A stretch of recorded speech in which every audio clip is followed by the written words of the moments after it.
Hello, everyone, and welcome to our Survivor update for this week. I am your host, Taran Armstrong, and just ignore the fact that I just flubbed over my own words right there. With me this week is Kirsten. How you doing, Kirsten?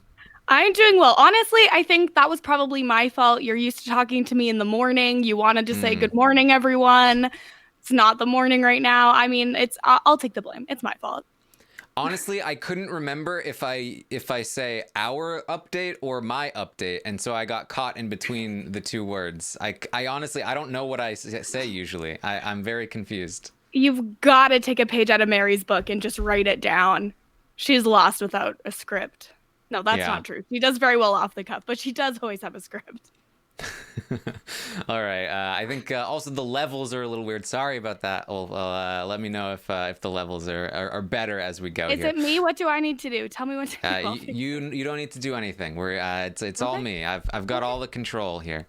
So we are here to talk about this week's episode of Survivor Winners at War, and I thought it was another fantastic episode myself. I think that it's still like tinged with lots of sadness, but that's kind of inevitable with this kind of season. And I am very pleased with the gameplay that we've been seeing in the last few episodes here. I'm still too sad to say it was a good episode. Was easier on the rewatch, a little bit, not less sad, but just like knowing 100% it's gonna happen instead of just thinking it's gonna happen. It took off a little bit of the sting, but very hard to watch.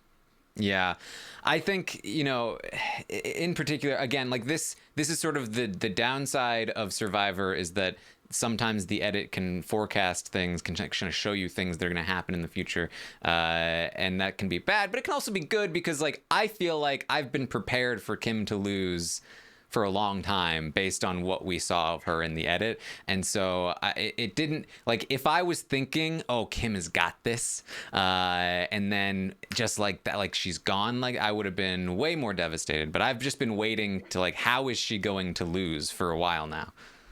Which is fair, but like it's one thing to know in your heart, like, yeah, Kim's not winning. We haven't like seen her. I know this isn't happening. It's another thing to see her legitimately voted out, even when she knows what's happening and can do nothing to stop. It was like a horror movie. Like, no, don't go in there. That's how...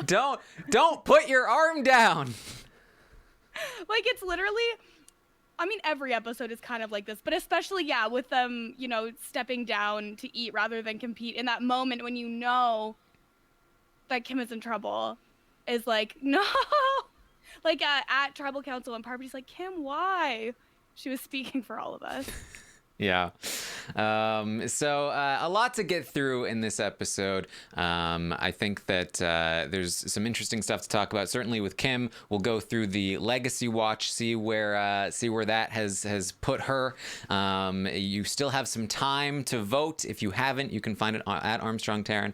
The survey is there if you still want to vote, so that I read your thoughts on the podcast. I'm gonna say it right now. Anyone who doesn't put her in the top tier, we're in a personal fight. Well, there's top tier and there's legend tier. Well, legend tier, the toppest, the most the top toppest tier, of the tiers. Legend Tier. Yeah. Yes, the toppest of the tiers. She's been in the legend tier for a while, so we'll have to wait and see where this puts her. But there's still a lot to get through for with the episode. One of the things I really liked about this episode is that I felt like I was mostly able to follow the through line of what happened and why, like all the way through to Tribal, and then even at Tribal there was whispering, but there were subtitles, and I mostly felt like I like this. I feel like I really understand where everything is going and where all the pieces fit here, and then right at the end they cut away, and I was a little confused. So we'll talk all of that through as well. Yeah, sounds good. Yeah, it did feel like a very well put together TV product, a lot more balanced than last week, which, like, I understand why it had to be that way last week, but like nice to have a bit more balance on the screen for sure. So yeah, I agree. All right, so we started the episode off. We're back from tribal, and Ben is not pleased. Big move, Tony. Big move, Tony. And Jeremy tells us that Ben tried to make a move on me. He's pissed, and he's not even talking to me. He's such a child. And so right off the bat, it's like, wait, what? Why? Like, what is happening here? Why is Ben not talking to Jeremy? This is so confusing to me. Yes, and so first of all, Jeremy does say in this confessional that Ben needs to grow up, which that's my catchphrase, so it's like a little annoying, but whatever. Wow. Thief. But no, well, I mean, even though that episode was filmed before I had my grow up moment on the podcast, whatever, it's fine. We don't have to talk about it. But like, literally, these are supposed to be the best of the best. These are supposed to be incredible players. And Ben is just refusing to talk to one of the 7 other people, which is, it's mind-boggling to me. How do you just refuse to talk to someone? Even if you're mad and you're like, I'm going to get my revenge, at least like pretend to be an adult. I don't know. It really bothered me.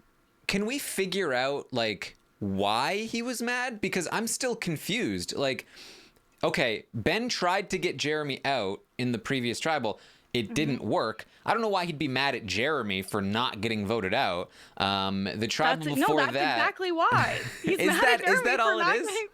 Like, and also just because, you know, he was left out and he is annoyed. Like, he's acting petulant, and I don't think that we are going to be able to find like a rational reason for why he's going about it this way, because like, he's back, you know, chatting it up with Tony this week, so I don't understand why he can't at least try to talk to Jeremy. But I guess maybe just they're too annoyed with each other. Do we think that because in the previous episode, Jeremy told us, like, I'm super annoyed. Everything Ben does annoys me. A, he doesn't want to work with me. B, that's basically, he just doesn't want to work with me. It's very frustrating. And so we saw that Jeremy was trying to get Ben out before Tony flipped the script, right? So I'm assuming that Kim and Denise, who flipped away from Jeremy, told Ben, Jeremy hates your guts, he wants you gone, and perhaps that is part of why. And Ben thought, okay, well, I feel betrayed, but at least he's leaving at tribal tonight. And then Jeremy doesn't leave, and he spends all tribal staring Ben down. And so perhaps, like, maybe that's why. Of course, not to endorse this as a valid reason, but in terms of, because I was really struggling in the episode to figure out, like, where did this rift even come from? And I think it just came from the fact that, like, there was a rift because they were close, and then, you know, Ben kind of went his separate way, which pissed off Jeremy, who wanted to take out Ben, who found out about it, who got pissed off at Jeremy, and then now he's just being a child, it seems. I feel like you are trying to place a level of logical reasoning that just doesn't exist in this particular situation. But I understand it, because it's like, this is what we do. We always try to figure out, you know, why things happened, what the situation is, and it's particularly frustrating, you know, in an edited product where we know there's so much more that we don't get to see. But like, to me, the minute it crosses to the point of silent treatment, there's nothing else to say there. Exactly. So even though, as they get back from tribal, Sarah says, that was a grimy ass move, Tony. It's grimy. Do you want to tell him why it was grimy, everyone? It was grimy. She tells us it was an idiotic move. She just needs, but she told herself, I need to keep my cool and not be pissed. Cut to her screaming at Tony, you ruined my game. Yes. You sunk it. She goes off, and to me, that's a particularly bad look when they include the confessional where she's like, I'm just going to keep my cool. That's all I need to do. And she is literally screaming about how her game has been sunk, and she will let it go this time. But when it gets her voted out, Tony can never talk to her again. So I guess she wants what Ben is offering here. It's just so much anger, which, like, I get, like, tensions are high. But this is just not how you talk to people when you're playing a social strategy game.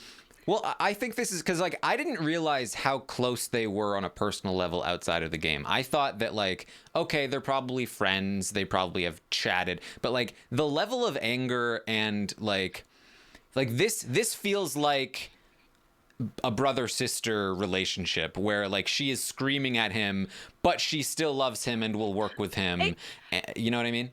Yeah, so I think that a big part of it is I feel like they did have some serious personal issues after at least the first time that they played together. I guess they weren't really together in game, whatever. And so I think that it's almost like activating PTSD type situations for Sarah, who's like, we're doing this again. This didn't go well for me last time. And I think that adds like an extra level of anger there.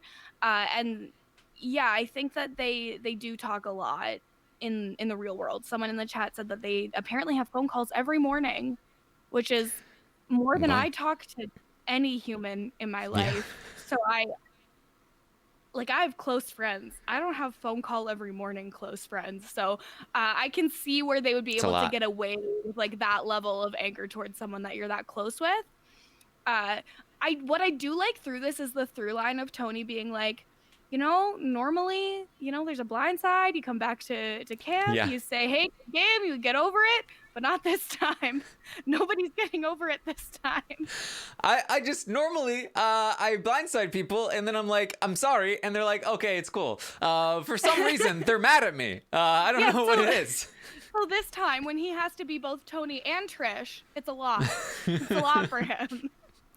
And like because she's yelling at him like, this is $2 million, bro. Like, this is not like, you might see it as a game, whatever. This is a lot of money. This is real, man. And you're screwing me over. And Tony's like, no, I didn't sink anything. She's like, I wrote Michelle's name down. Jeremy doesn't want to work with me. Michelle now isn't going to want to work with me. Tony said, it doesn't matter. I'm with you. She's like, you're not with me. What did you just do to me? Do we really have the numbers? We think we do, but do we? Yeah, all you need is one person. That's all you need. But I don't know why Sarah is so surprised by this. Like, does she think that Tony's just going to hold hands with her until the finals and they split the $2 million? Like, at some point, they have to start thinking about each other as such large threats. And so it's just weird the way that this is phrased, because it's like, oh, okay, yeah, because you guys can share the prize. Like, only one of you can win. She is and Tony's done this before. How did she not like the fact that she's even like, yeah, I'll forget it this time? Yeah, is wild to me. Okay, I'm gonna let it go until it sinks me. If I can put it out, I'm never speaking to you again. Which again is like they clearly value this relationship a lot. Where like. Apparently she thinks this is worse than Tony winning $1 million. Like, you know what I mean? Like this is worth more to Tony than winning the all winner season and $2 million is, hey, but I won't speak to you again, man. I mean, honestly, he would be getting so much free time back by not having to talk on the phone every morning. So I feel like it's a win-win, but I guess they disagree. Tony says, stop crying. This is war. Yeah. Get over it. He says to put on your man panties. I don't understand that was weird. Why you can't put on other kinds of panties, but okay.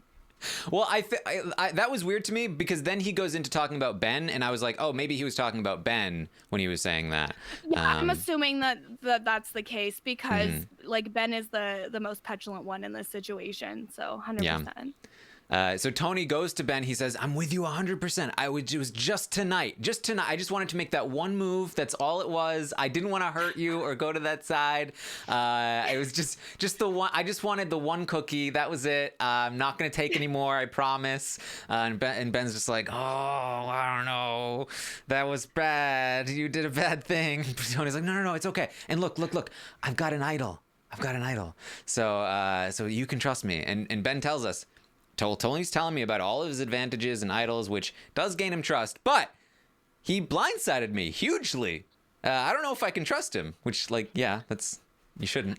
Yeah, just like I'm incredulous at the idea that anybody would believe anything Tony says after having seen him play and then the experience that they had at the like I could see it if they're like, you know what, he's been calm, it's all good, like up before he went like total like full Tony. At this point it's like, no, like you knew he was Tony this whole time, and now you're getting what you get when you let Tony get this deep in the game. Like there was no way he was going to stay calm this long, and to I don't know, just to act like there's any possibility that they can work together and trust each other is just, I don't get it. I just simply don't get it. Yeah. Yeah. Pro tip, never say the words in confessional, I trust Tony. Never even say, I probably don't trust Tony. Don't even say, I'm really concerned. I really don't know if I can trust him. I'm really not sure. No. I don't trust Tony. That's all you need to say in confessional. If you say anything other than that, I don't know what you're doing on the show. I don't know why you're a winner. I don't know what is happening here with all of these players who are trusting Tony way too much. It's ridiculous. Yeah, I mean, there's really not anything else to say on that. Like, especially like in confessional. Come on. Just like, no, I don't trust him. The highlight of this Tony Ben conversation is Tony gets pooped on. Yes. Ben is saying, like, I'm still mostly just concerned about Jeremy still being here, and then Tony's like, oh, what just happened?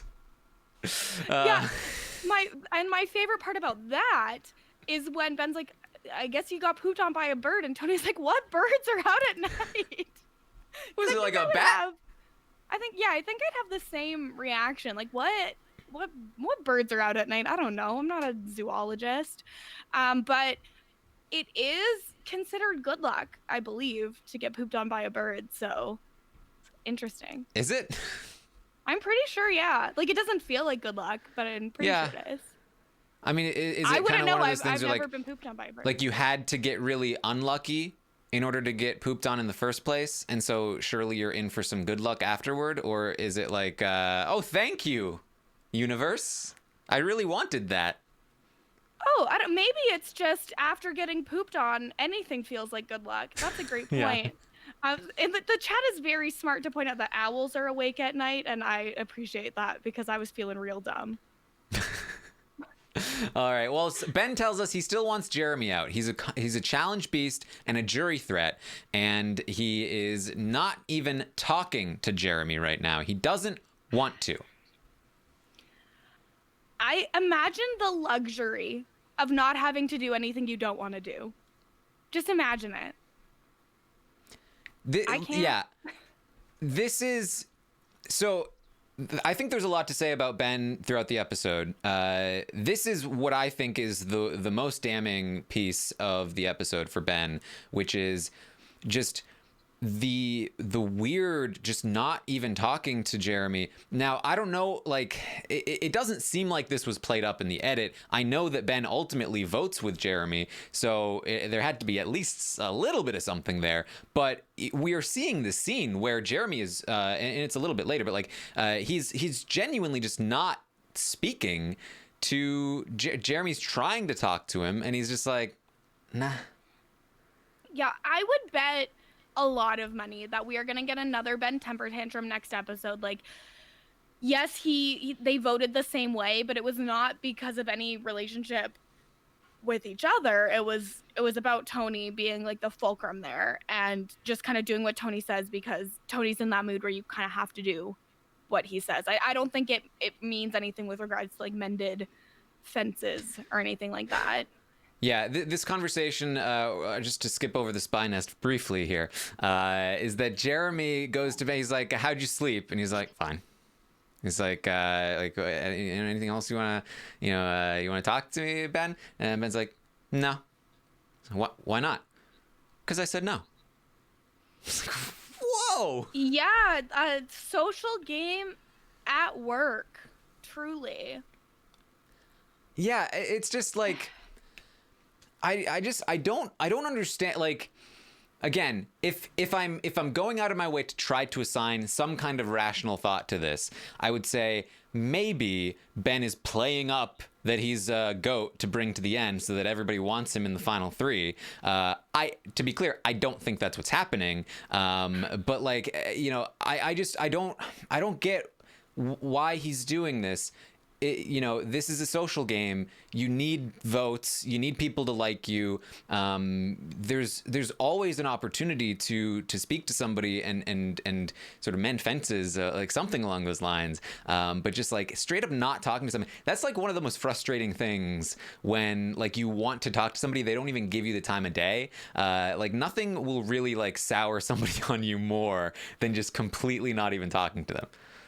Yeah, and like, obviously they already have this little rivalry going on, and if Ben was using that for strategy, I think he would be taking opportunities to get into like big loud fights with Jeremy to be like, look, I'm only going after him as long as he's here, like as long as I'm here, I'm only going after him, I'm not going after you. That I could see as a valid strategy, but that's not what he's doing. He's just refusing to talk to him, which maybe will have a similar effect, but I do not think that is fair to assign any kind of like conscious decision making to that. Like this is just pure pettiness, acting like a child.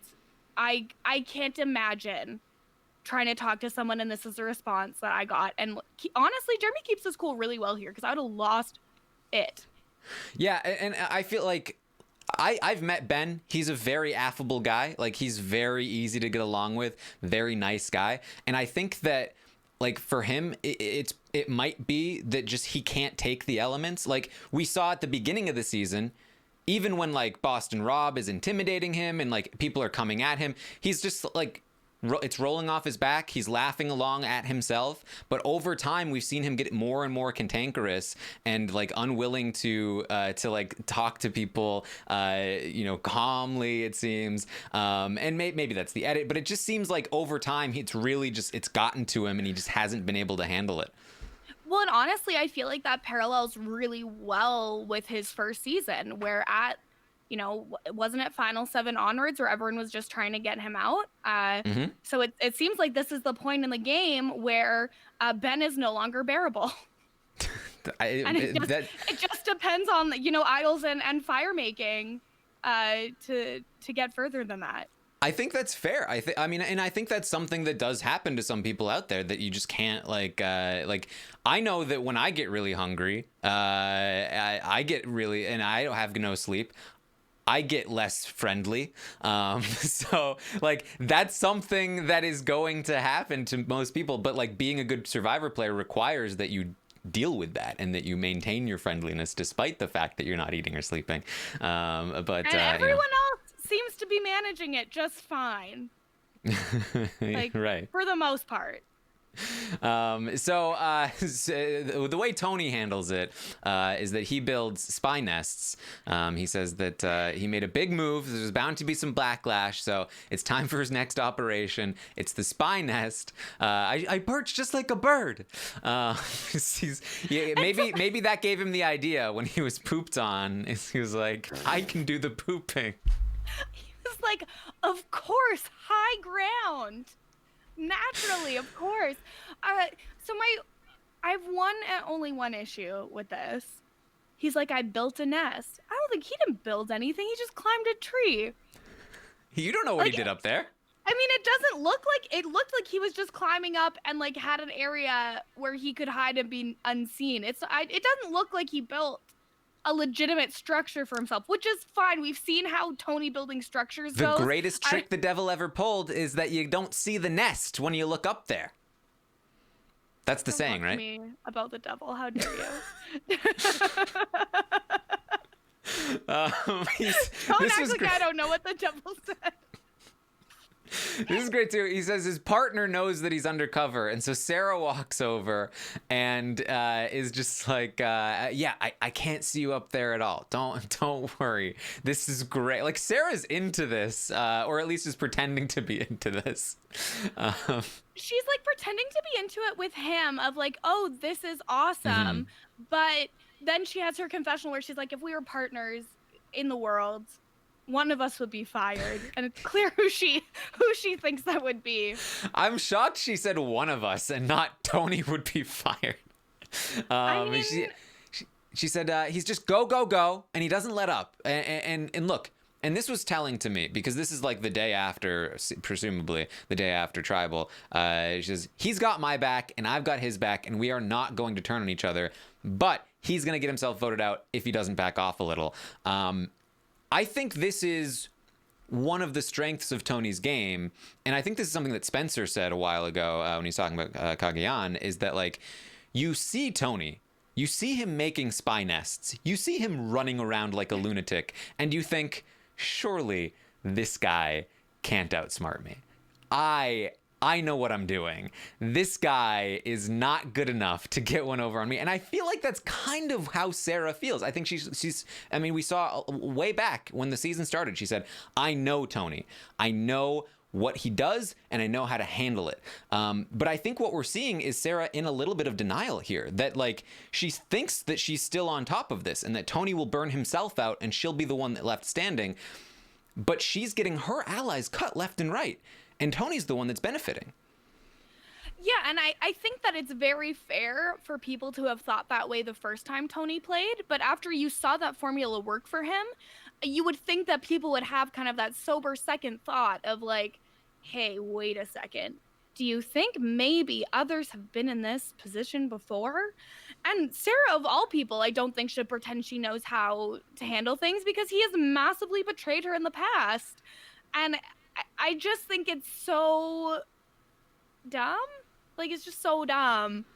And I just don't understand how people can make that the same mistake that they've seen other people make. I feel like that's kind of inexcusable. Yeah. And it's weird, too. I really feel like Sarah has played the best game to this point. I think that she's been in such a killer position. Even just in this episode, as we'll talk about, Kim is like, Tony needs to go. Him and Sarah need to be separated. Has to be Tony. Then when it can't be Tony, it's, all right, Jeremy. Because it can't be Sarah because I have a relationship with Sarah that I think is salvageable. She is still protecting Sarah. Sarah remains protected from so many different angles all the way through. And I think that that's part of what Tony saw. And that's why people like Sophie and Kim are starting to leave. And now Sarah doesn't really have anywhere else to turn. But I don't want it to go unnoticed just how well Sarah has been playing as well. That like Tony seems to be Sarah's only kryptonite in this game so far. Yeah, no, the fact that she was never even a question to go home just highlights how well positioned she is, because she should have been an easy target once Tony won immunity. And like she at no point did anyone want to. I feel like she's probably not playing that different of a game from what she played in Game Changers. They're just actually showing it this time, which is nice to see, because I do think that she plays an absolutely killer game. And it is good to see that she does have that social factor that completely protects her, even while Tony is doing all of his stuff.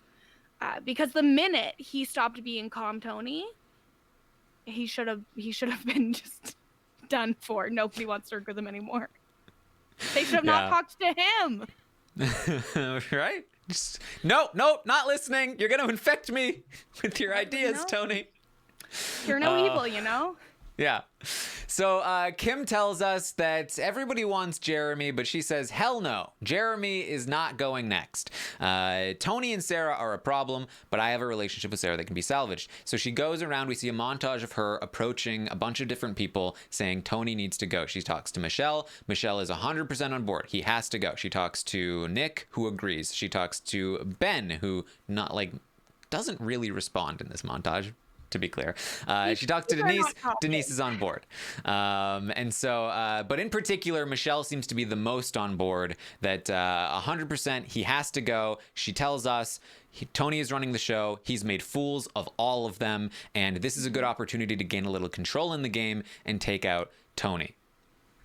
Yeah, and that montage was so incredible because it just shows Kim knowing exactly how to work every single person and get them on her side. Like, it shouldn't be hard to get people on her side against Tony in this moment, but to me, it's just a beautiful, glowing example of how good Kim is.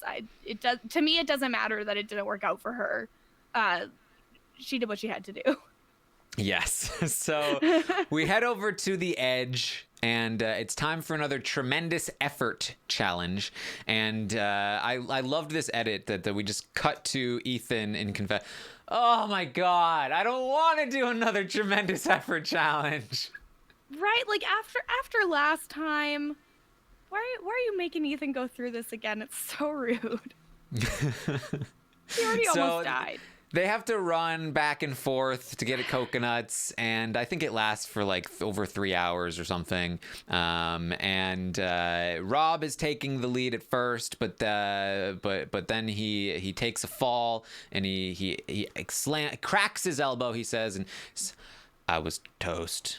I was toast. I just love the way he said I was toast. It was really good. Well, he made it seem like he was injured to the extent that he would have to leave the edge of extinction, but he still managed to go grab all 20 coconuts. So it was just like the most overdramatic, like nonsense. Like at the beginning of this challenge, when there's Tyson, there's Natalie, there's Sophie, there's Parvati, there's Wendell, there's all of these incredibly athletic people, and Boston Rob is like, yeah, I think that physically I have an advantage here. That was the first red flag. Then he tries to set an insane pace that nobody can match. And you know what? To be fair to him, he did keep it up for, I don't know what, 2 runs? I don't know. And it's better than I could do. I'm not a runner. I would be Adam in that moment. But then... I'm so out of shape. Like, I too have never been a good runner, and I have never identified more with Adam than in that moment. And so then you get, Boston Rob being like, you know what, I can't keep up this pace, so I'm gonna slow down. And then you see him just like start walking, and it's like, okay, that makes more sense. That's relatable. To like try too hard, and you gotta slow down. And then they couldn't put a bandage on his elbow. They just have to leave the blood like streaking down his arm. It's the most overdramatic thing I've ever seen. And then he has to go finish grabbing all 20 coconuts. For what reason? For like, why? Why did this have to happen? He's got a lot of pride. That's what Wendell says. And for why? Like, enough. Like, yes, they had a friggin' statue of your head. You don't need to prove anything. Just sit down and eat some of the coconuts.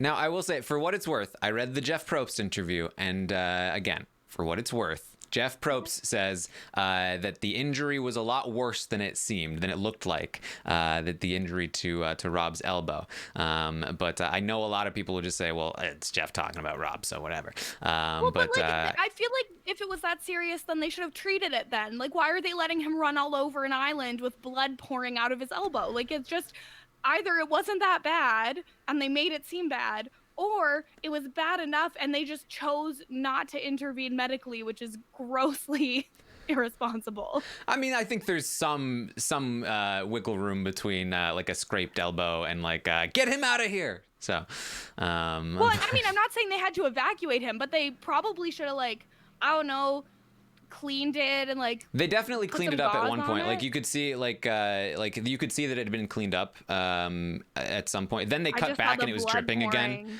So sounds like we're just letting people run around with blood pouring. I don't know. Like I don't know. It was just so much, and it took up so much of the episode, and he didn't even get a fire token for it. Yeah. Well, so Natalie and Sophie start leading the pack. Parv says Natalie is a superhero. Tyson says this was a lot harder than he expected. He couldn't keep up with Sophie and Natalie, even if he wanted to. And Adam's just like, I've never been a good runner, so I'm in last place.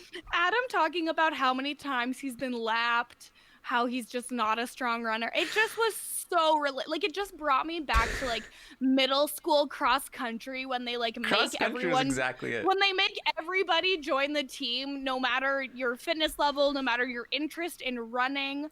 Actually, you know what? One of my close friends in grade 8 fell and scraped her elbow very badly during cross country. So, you know what?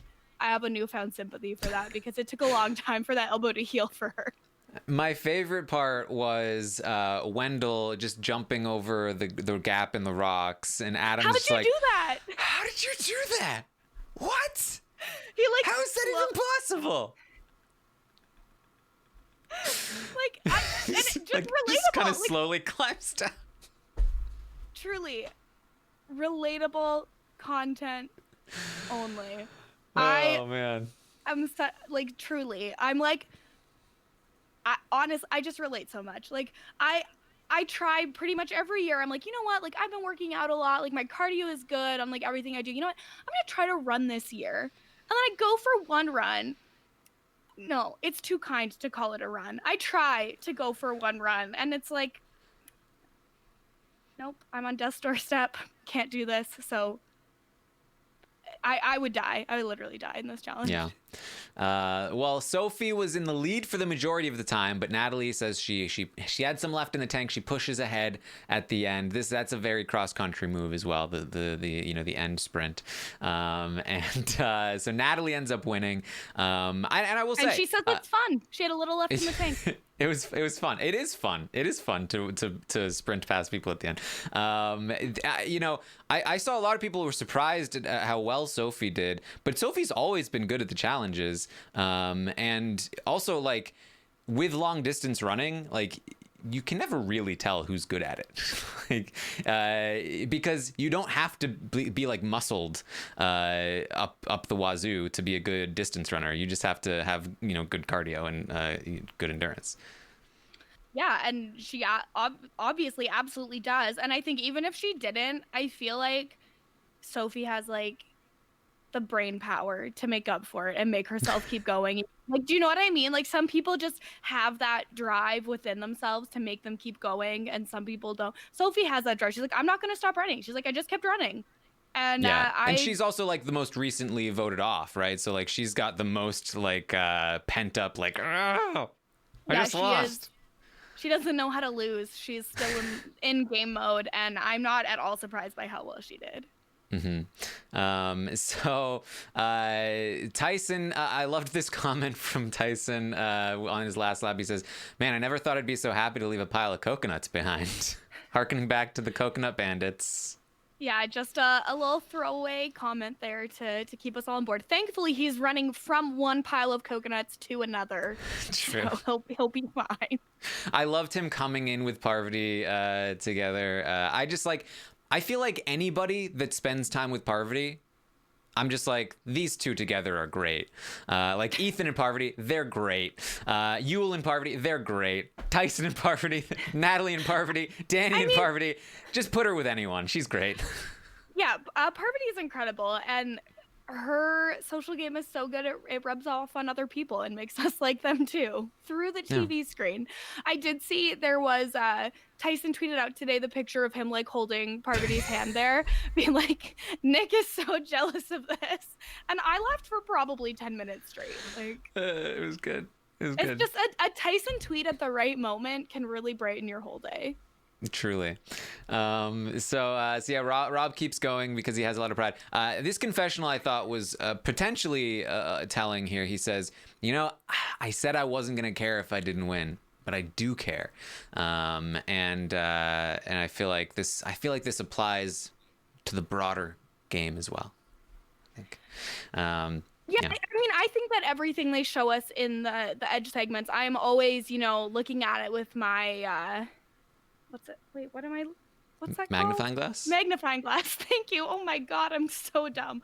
The magnifying glass being like, okay, but what does it mean? So I found it in particular very interesting when Natalie is like, had a little bit of gas in the tank, so I had to beat her. Like, it's like all of those things. I'm always like, but what does it mean? Why are they like, because to me, they spend so much of the show on like EOE that I'm like, well, but there has to be something they're showing us, even though obviously, like as shown by the original Edge of Extinction season, we don't know how to read that edit, but I'm still trying. Yeah, I still feel like, I mean, obviously the problem is that it could easily be, it could be Kim, it could be, any of the players that still haven't been voted out. But I feel like of the players on Edge, it's got to be Tyson, Rob, or Natalie at this point. Maybe I mean, Parv. I don't Parv's think we can invisible, count. but I don't think we can count Sophie out. that's true. See, I guess Sophie just got there, so it's like it's hard Yeah. to judge And those like, players. she's only been on the Edge for one episode, and she got really, positive content about, being second in the, what did they call the challenge? Extreme something. It was tremendous effort. Tremendous, of course. The word that everybody uses all the time. All right, well, we get off of Edge, we head back to camp, and Jeremy's still just confounded by this Ben situation. I don't get it. Like, me and Ben were like this. He called me his ride or die. And Sarah is still annoyed at Tony. She's still yelling at him, and we get another great scene of Nick just in the background, just like, oh, I'm watching this. They truly love to just be like, look at how grimy Nick is in the background of every shot. They're like, huh, what's he doing? And then he does get a pretty good confessional about that, about how all this fighting is great for him. I think he says he can scoot under it, which is a very strange phrase. So I wrote it down. He's happy with all the friendly fire, which was the title of the episode. But he's not the only person to say friendly fire. Yeah. Friendly fire later, so... Did they coordinate? How did this come into the lexicon so quickly? What happened here? Friendly fire is a thing. Yeah, like, but exists. they both talked about friendly fire being descriptive of this particular round in confessional. It could be from any round in confessional, and they just chose to put them both in this episode. I guess that's fair. But, like, we don't know that, or maybe it's something where they had been talking about it at a previous point in the season about how that could help them out with like the whole meat shield strategy, friendly fire, blah blah blah, and then they put it in this one. Yeah. Well, Nick tells us that he just needs to figure out now it's time to figure out who he's going to be sitting in the end with, and this cuts to I think this is probably going to be very important, even though this doesn't work out for them in this particular round. Him, yeah. Michelle, and Denise, because there was a lot of focus on Kim in this episode, and I almost missed this the first time around because it goes by pretty quickly, but it's Nick, Michelle, and Denise saying, we need to have a tight 3. We are all on a level playing field. This comes right after Nick says, I need to be thinking about who I'm sitting in the end with. This is something that I think a lot of people would assume is going to happen. Like, these are the theoretically, quote unquote, lower threat hyena, whatever you want to call them, players, getting together and saying, we're all on a level playing field. We need to go to the end together. We should work together. And Denise says, we should bring in Kim. People won't expect it. I imagine that their plan would have been them plus Kim plus Ben for this vote. Just stomp down to the end, take Kim out at 5 or 4, and then it's the 3 of them at the final 3, each with their own, chance of potentially winning this game. Yeah, they've all kind of looked around and said, okay, who do I think I can beat? And they have assembled this group thinking that that's correct. I think that they are massively underestimating Denise here, but that's great for my girl Denise, so I will live with it. Yeah, and I think that getting into a little bit of the next part of the episode, I think that Nick probably is thinking at this point, I like this group of 3, but I would not mind if Ben got in on this a little bit. I would imagine that Nick's plan would be bring Ben to 4, let him beat whoever at fire making. I'm perfectly happy with Ben in the final 3 with me as well. And so, but either way, I think this is a tight 3. I think they will continue to work together to some degree, even though Nick is ultimately going to flip his vote. But I don't think that's going to matter. I think they're still going to continue to work together because I don't think they really have too much of any other choice in front of them. Yeah, there's not really another option that they have. They kind of have to go with each other at this point, especially after Kim goes here. Yeah. So Nick says, I'm so down with that. He says he's done just making it one step further. His eyes are on the prize now. So they go and they talk to Kim, and she says, we have to get Tony eye twitch. And Nick says, Nick tells us he knows there are 3 people, at least 3 people, for sure, that beat him in the end. Tony, Sarah, and Jeremy. I was very confused why Kim was not one of those people. But he said at least. I'm assuming that he was also thinking that Kim beats him. I would assume, but props to Kim for not being in the top 3 of those threats. But I think we saw this again to set up future stuff here, that those are the 3 jury threats, and it's the other 4 that are going to have to contend with that in their own way. And so Tony, Sarah, and Jeremy, those are the threats in the game. That's what Nick tells us, and I think that's what we're supposed to be looking at moving forward. Yeah, I agree. It's all foreshadowing. Gotta keep looking. Magnifying glass. So Sarah says Sarah's still arguing with Tony. We cut back to the same scene that we had earlier. So mad, but like it's this time during the day and then a different location. Yeah. She says, we don't even know where the idol is. If I get voted out, I am not going to be happy. Like, as opposed to, normally when other people are so happy to be voted out of Survivor, right? Yeah, and she's like, Sophie's idol might be going back into it. We don't know where it is. What if someone else gets an idol and then I go home? And I feel like she could frame it in a way of like, Tony, we could go home. To like try and make him understand, but he's just like, you know what? She's guilt tripping him right now. Like, you messed up my game. You owe it to me to make sure I don't go home. Oh my God. So Tony's like, yep, okay, I'll go looking. We have to find Sophie's idol.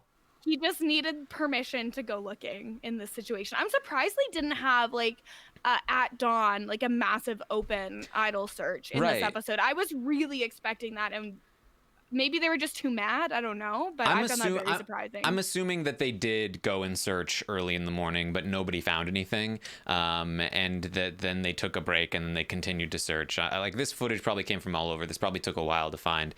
But we get a cool little montage of like fade outs from like one person moving and like a little bit of like cross cutting there. And then we get to Denise saying. So Denise says, we have to find this idol so that Tony doesn't find it. We can't have Tony with an idol. Now, I might be reading into this a little too much, but it feels like they don't know that Tony already has an idol. Now, Tony told Ben about the idol the night of the previous tribal, and so if Ben was ever really with them, like fully, then surely he would have told them, if we're going to vote Tony, he's got an idol. You guys should be aware of that. I feel like Ben did not say that. I feel like Ben, and this kind of is corroborated by the episode, that maybe at one point he was like, which side should I choose? But he was never fully with Kim on this. He was always very much like, it's probably Tony still. Yeah, I do think that's a good point, but it's also very possible that, Denise said that and then they found out later. Like, we don't know that that's for sure the order that it happened in, but I am inclined to agree that he never said anything, which is so annoying.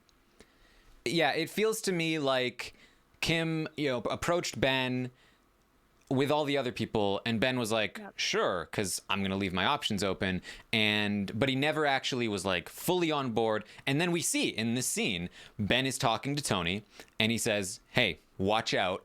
Kim is ready to make a move. Again, I don't think he says this if he's fully on board, because he knows Tony has an idol, and even just giving him this heads up is giving him the opportunity to feel weird about it and play his idol. And so he says she's trying to get Michelle and Nick, and Tony's like, oh no, I trust Nick. We're good with Nick. But so Kim is ready to get in it, and Ben is in the middle of finding the idol. This is a funny scene. He says, yeah, she's ready to, play her game. And he gets the idol, and you can see that like his brain is stalling out. He's like, yeah, ready to play her game. Ready to play the, you know what I mean? Yeah, he doesn't know what to do at all. And like, if he wanted to keep that a secret from Tony, they should have moved on to another location, and then he would go back for it later. But it's like, he doesn't have that in his, like, in that moment it's just like, oh my god, idol, Like, Yep. you have to grab it immediately, which is totally an understandable reaction. But Mm-hmm. then, like, he does such a bad job of trying to hide it. Like, he's just like, yeah, you just can't, like like his slowly brain putting it in his short like so circuits. slowly. It's like, It's- okay, I yeah. put it in my pocket now. It's like, and time froze, but only for me, not for anybody else. Yeah, and Tony's just standing there the whole time, like, are you okay? Like, Yeah, what, I see what it, are Ben. you doing? Come on, you gonna hide it from me, man? He's like, what are you doing? And then you see, like, and I can completely put myself in Ben's shoes here, that like his brain short circuits, he starts to put it away, and then he gets caught, and then he's like, you can see his mind going, oh yeah, yay, yeah, see that, yay, I got it. And he picks Tony up and he hugs him, and he's like, yes, I'm so excited, but it's so fake. When he picks up Tony and starts running, and Tony's just like, stop, you're gonna hurt, you're gonna pull something, you're gonna step on something, and Ben's just running like, this will surely fix the situation I'm in. Just pick him up and run. It was good. But yeah, so Ben apologizes. He said, I got caught gold-handed. These idols aren't gold. What are you talking about? Well, yeah, I mean, but they are as valuable as gold. I guess so. Taran, how dare you take him so literally? He says, look, I barely trust Tony right now, which, again, it's not enough. It's not enough, Ben. He says... I mean, but that's the most we're going to get. Yes. He says, well, Tony thinks he has me in his pocket, so I need to figure out if I'm going to go with Kim or stick with Tony. And like I said, I feel like it feels to me like he never was fully on board with Kim. He was always here with Tony. And that... Sorry, what? That tells me we're going to get to the immunity challenge, but that tells me even if Tony doesn't win this immunity challenge, I think it's very likely that Ben still gave enough of a heads up to Tony that he plays the idol, and we're gonna hear about Nick's motivations as well. But I don't think that Tony needed this necklace. No, certainly not. But to be fair, like, this is the danger of, starting motion on a plan before the immunity challenge, right? Because everyone kind of knew exactly what Kim was planning to do because she started it so early, especially in a game that's changing seemingly minute to minute. Maybe if Tony hadn't won, there would have been a shot. Who knows, right? Oh yeah, there's always a chance. I think he probably would have played his idol anyways and would have been fine. But it would be very different if he had not won.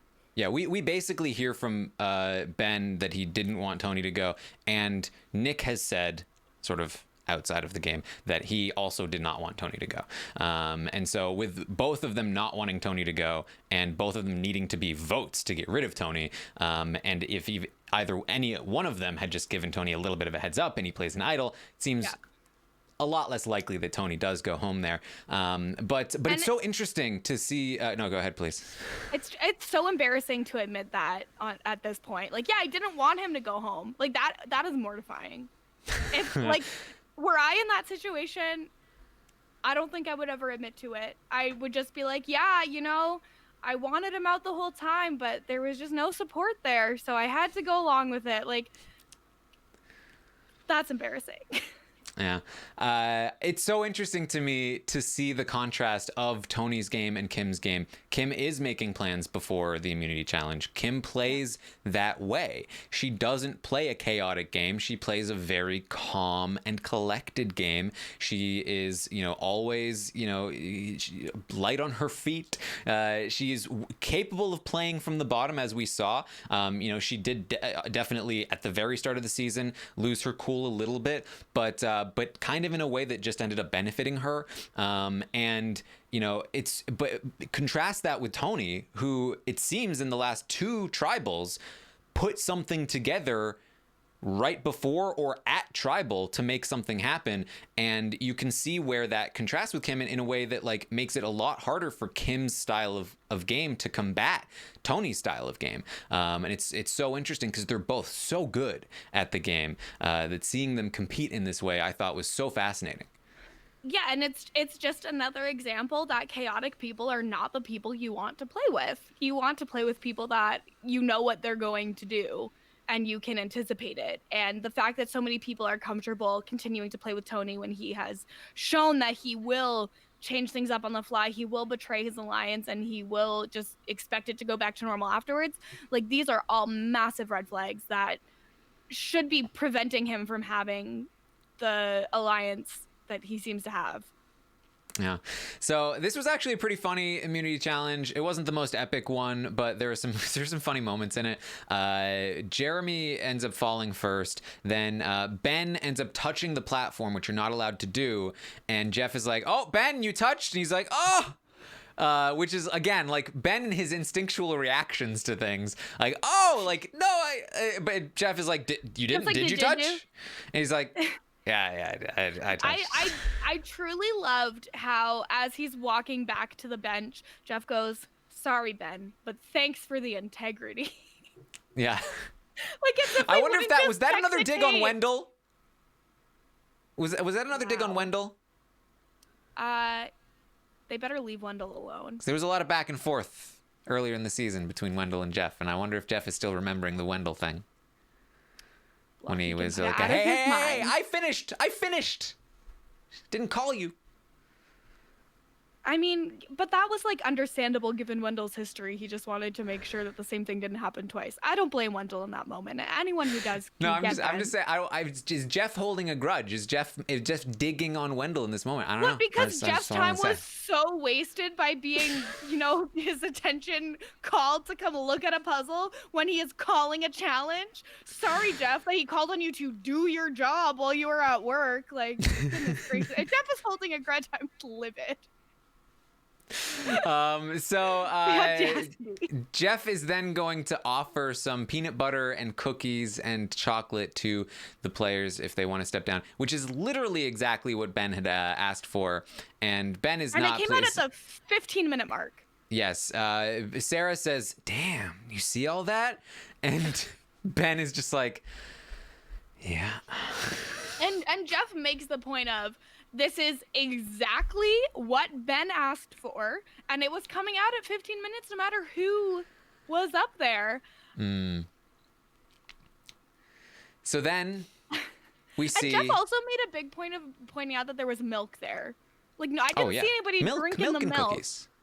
I don't think dairy is what you want in Fiji in the heat. I mean, I will say that the milk likely has the highest, protein content of everything up there. Yeah, but I feel like it would make you real sick. You would have the rumblings after that. Like, I don't like I am one of those strange adults who does drink milk sometimes, and I don't think I would want milk on Survivor. I think that it would be bad news. Yeah. So right away, Kim. She's got her armor. She says, I want it, and she drops. Then Michelle drops, and then Nick looks over at Tony. He's like, "Do I get a token if I drop?" And Tony's like, "Yes, you get a token." He's like, "All right, I'm dropping too." And just like that, the challenge is over, and I'm sure Kim has relived this moment a few times. I know she's going to say, like, I was at the end of my rope anyway, but like, and I get that. Like, if you're about to lose, there is a sort of calculation you have to make. Like, that peanut butter is valuable. Like, it can really fuel you for a little while, and maybe you'll do better in the next challenge if you don't feel like you're going to win this one. But she had a 1 in 3 chance at winning. She only was up against Denise and Michelle at that point. This is the kind of challenge where the slightest misstep at any moment can spell your doom. For all she knows, Michelle, who ultimately did go for it, would go for it. So, I feel like it's a situation where you always are going to feel like I'm at the end of my rope, and then you just keep going. And you just keep going, and sometimes you end up winning. I know a lot of people who won this challenge were like, I didn't think I was going to win. I thought I was at the end of my rope 30 minutes ago. So I just, and I don't think this is like, shame on Kim, she should never have done this. Look, it happens. But I really wish she hadn't stepped down. Yeah, it's one of those things where like she probably wasn't gonna win. She says later that she thought that it was tilted and that she had no shot, so she went for the food. But like, she regrets it, and she wishes that she had waited it out to see if it really was, crooked or not. I don't know. I feel like there was no need for there to be two winners for this challenge. Like, this is the second time they've done that this season. Yeah, I've seen some people say that that they did the same thing on Game Changers at the same time. I'm kind of ambivalent toward multiple like immunities or multiple immunities.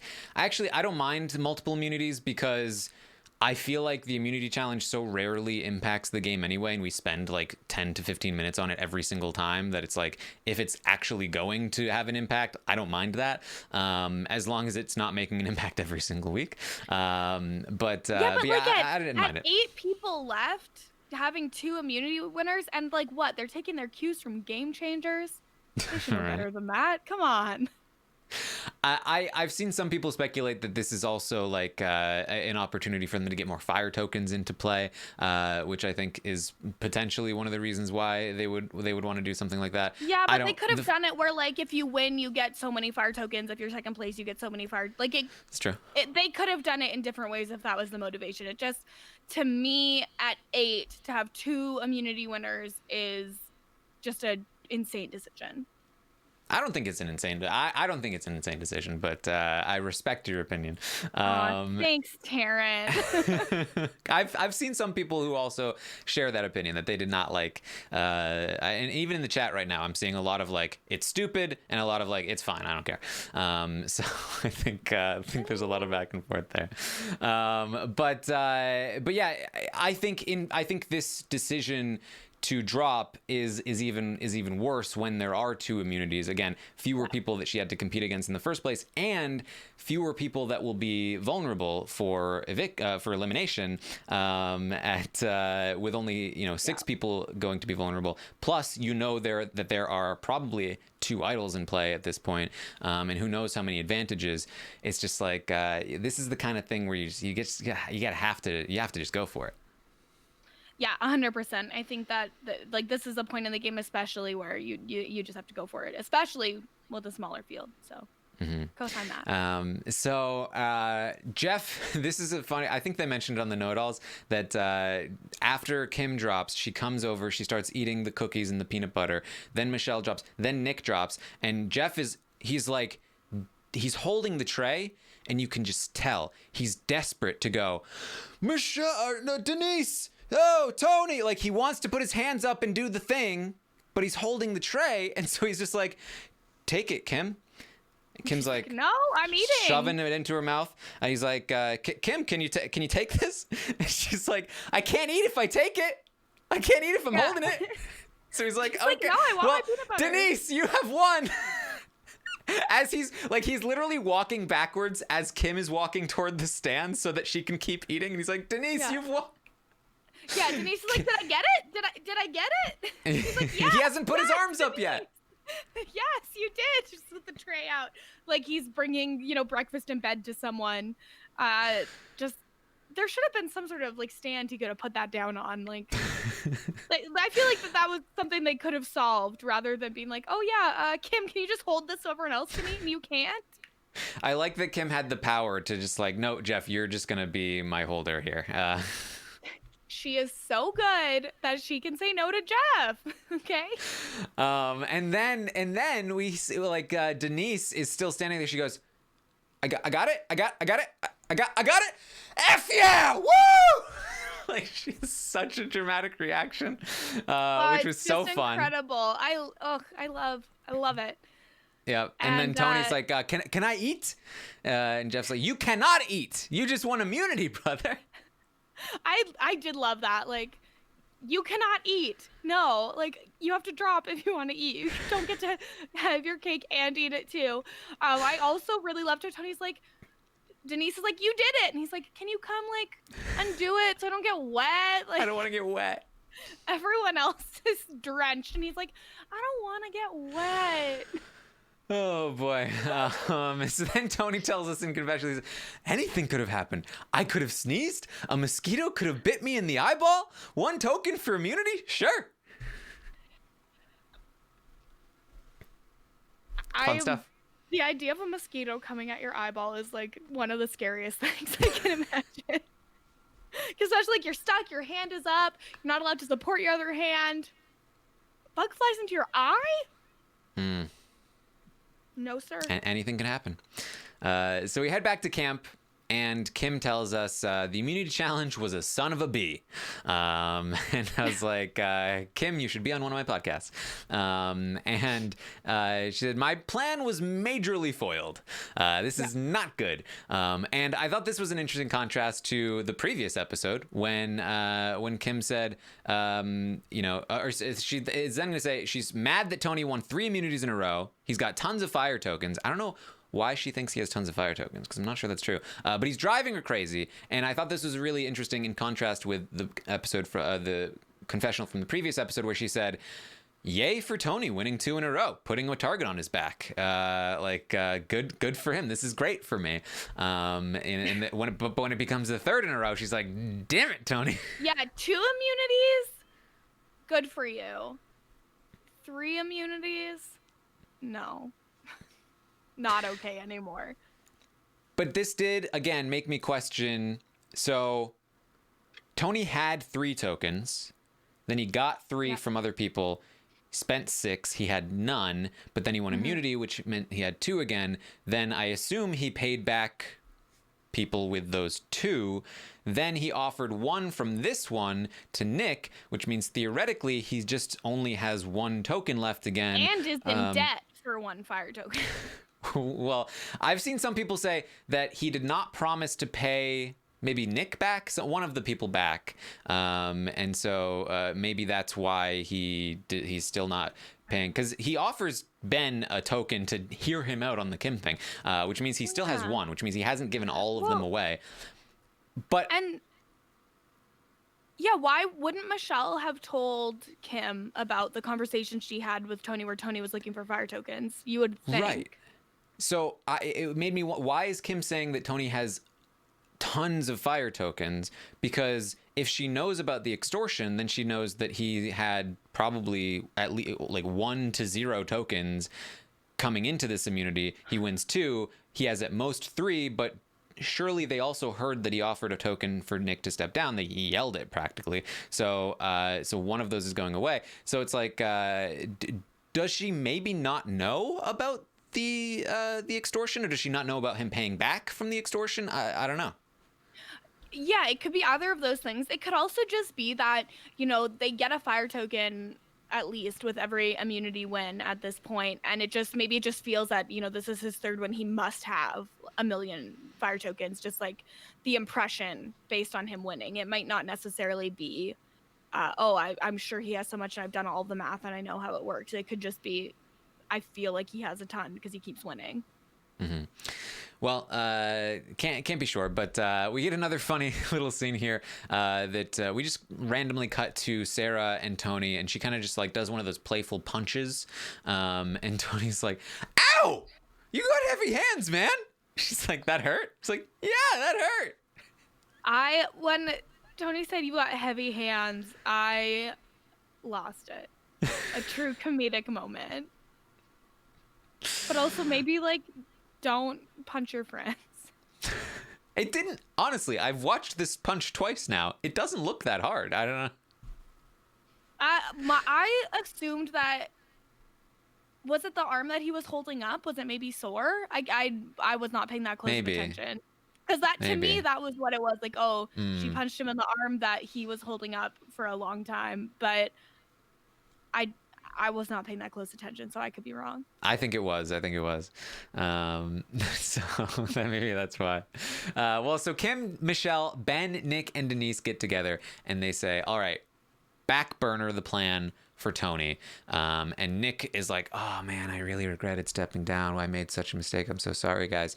Now, Nick has said recently that he intentionally gave Tony the immunity because he did not want Tony to go home. So where did he say that since he deleted his Twitter? He said that on Twitch. He also deleted that video. I've heard that he said, I've seen multiple people say they watched his Twitch and that he said that on Twitch. I don't want to get anybody in trouble for saying things, but that's where it came from. Sorry, I was just curious. I was like, where is this magical portal to what Nick Wilson is thinking? Because as far as I know, it doesn't exist anymore. So I don't have firsthand confirmation of this. I was not watching the Twitch, and like I said, the video has been deleted. They're not really supposed to talk about this stuff. So, but that's, I've seen multiple people say that they saw him talk about this, and that's what he said. That he wanted Tony to be immune because he didn't want Tony to go home. And so this is him, I assume, if that's the truth, faking regret, and it did seem like he was faking this regret for stepping down. And we've seen that he's not a great actor, so we would know. Yeah, so Denise says, all right, so what's the front burner then? And Nick says, well, after last night, I want to prove my loyalty to Ben, so I want to vote for Jeremy tonight. Now, this makes a lot of sense, I think, from Nick. If he has this group of people who are dead set on taking out Tony, but Nick would prefer to see Jeremy go, and he wants to do something along those lines to make Ben happy because he wants Ben in the end with him, because why wouldn't he want Ben in the end with him?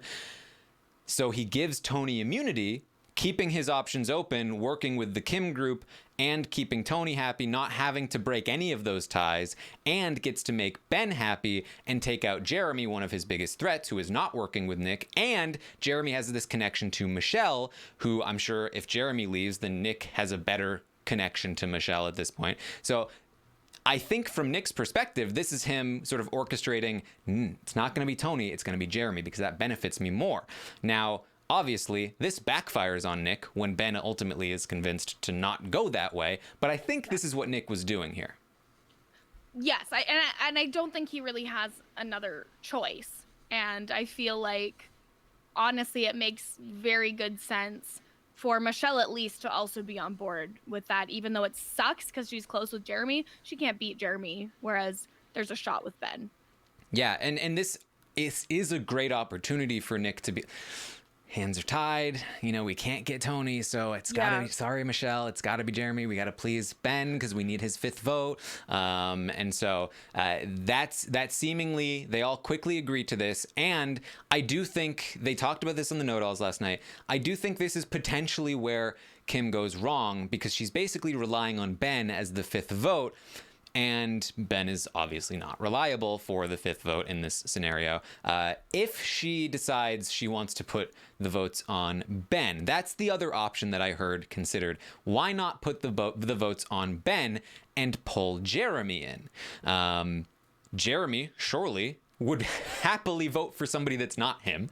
If the votes are not falling on Jeremy, that's probably great for Jeremy. And if they're putting the votes on Ben, I'm sure he would be happy with that. He gets to vote with Michelle. Michelle has that connection to bring him in. The only danger, of course, is that now Jeremy is with you and he's close to Michelle and all of that.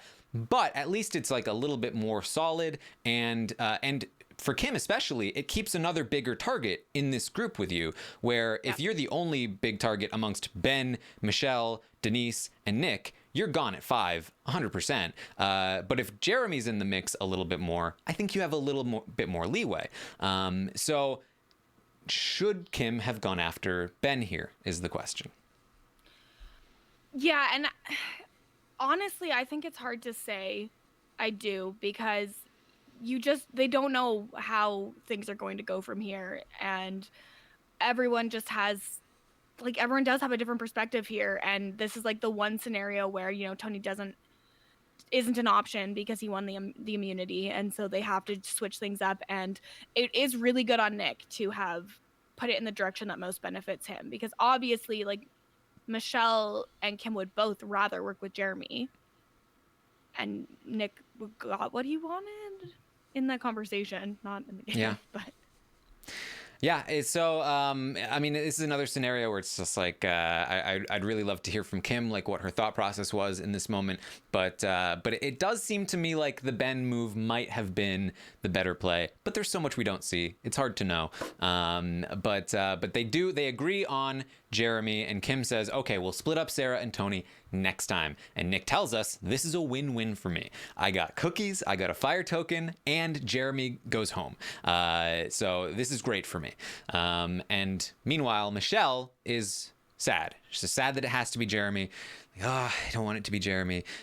Kim says to Michelle, and again, this was like blink and you'll miss it, but Kim says to Michelle, I think you, me, Nick, and Denise can really be a thing. They clearly are not working with Ben in that tight group. Ben is just an extra vote for this one.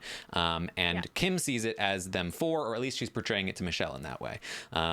Michelle tells us, I am distraught. I'm distraught.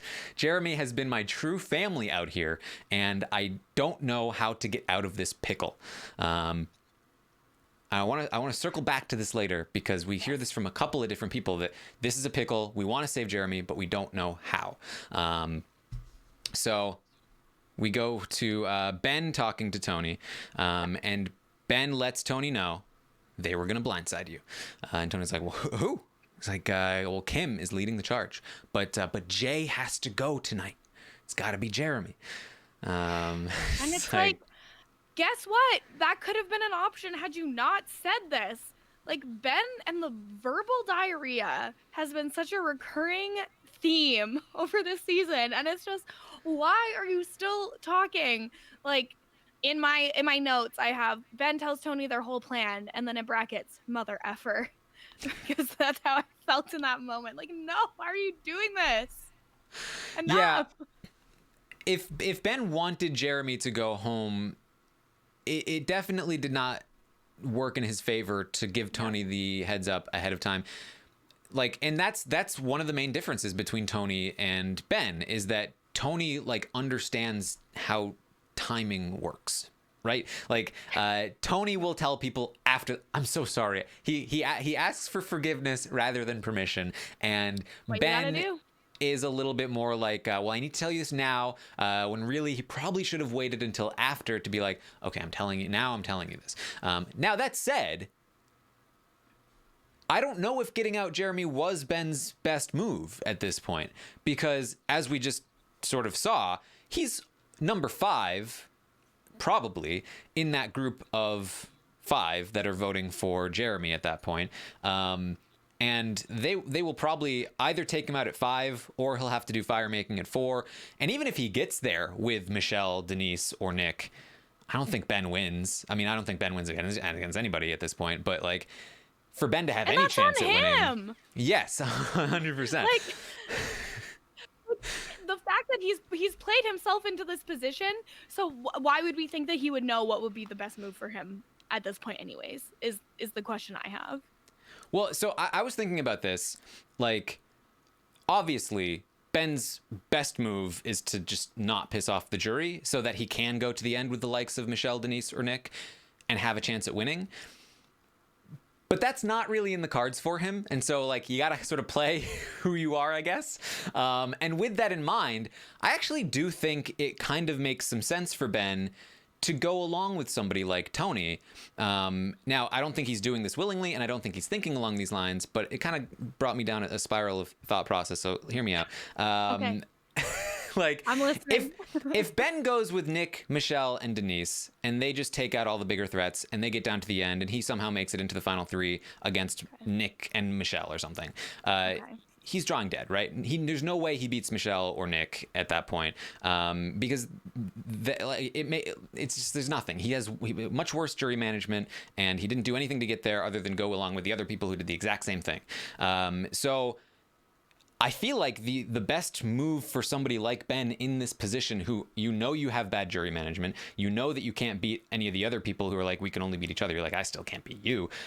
I feel like there's actually some validity to the idea of, okay, well, let me go with somebody like Tony. Let me just give Tony all the power, let him make all these crazy moves, and then stab him in the back at 5 or 4 in a dramatic way and be like, I was the Tony Slayer, and head into the final 3 being the Tony Slayer against Nick or Michelle or something along those lines. I feel like your chances of winning are at least a little bit better along those lines.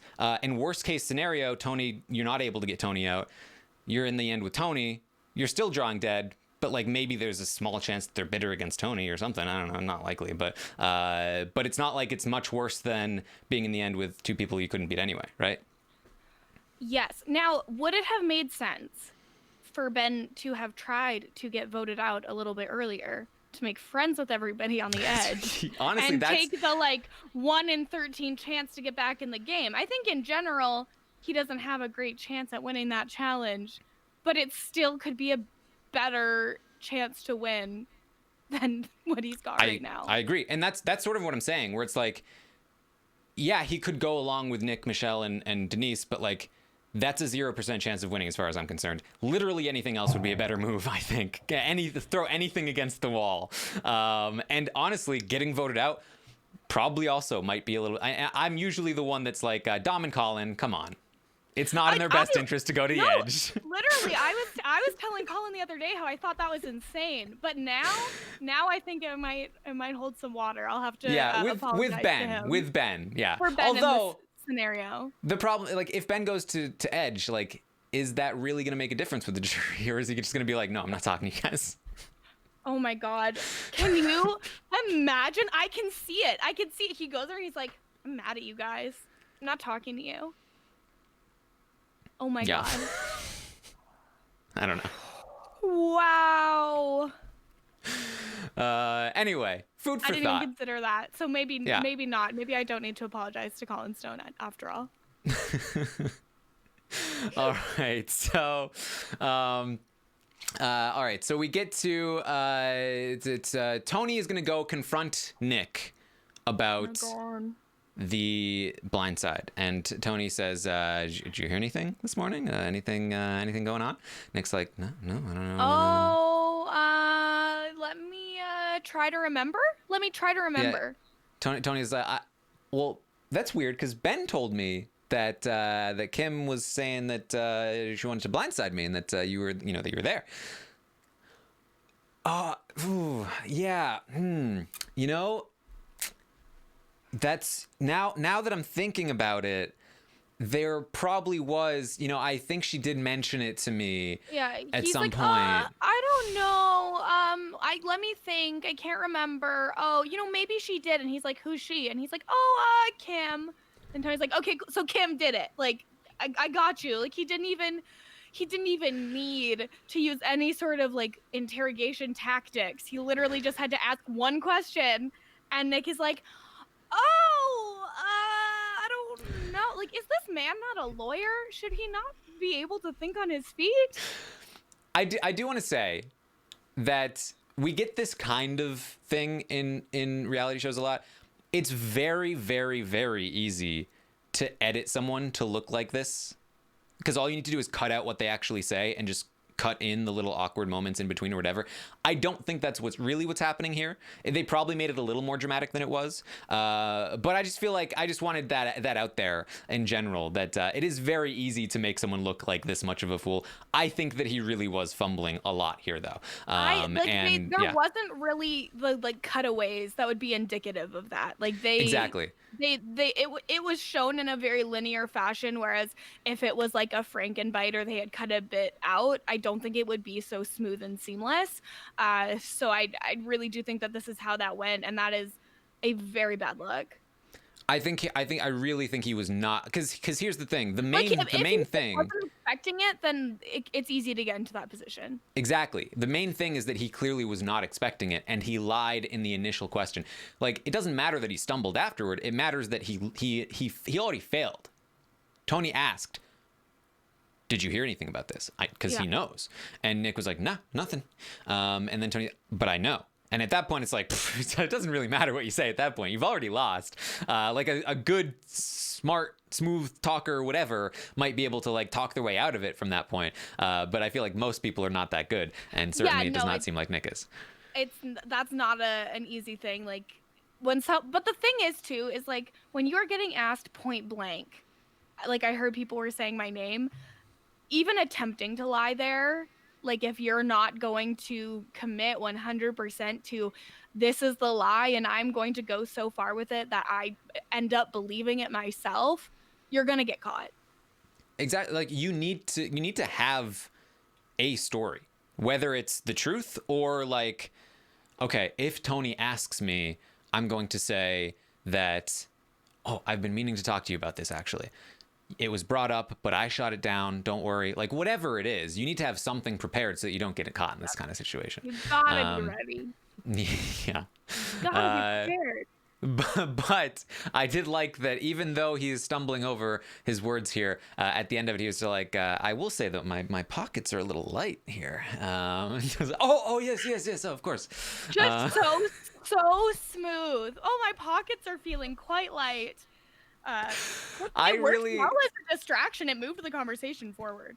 I feel like I really want to use that now. Like, the next time somebody owes me money, I want to just be like, my pockets are a little light right now. Just, yeah. Well, you let me know how that works out for you. I would love to hear that. It just seems like so much fun. I don't know. Imagine though, like, your credit card company calls you and they're like, "Hey, pocket's feeling a little light right now." The next time I ask someone to be on my podcast, I'm just gonna message them and be like, "My podcast is feeling a little light right now." Ah!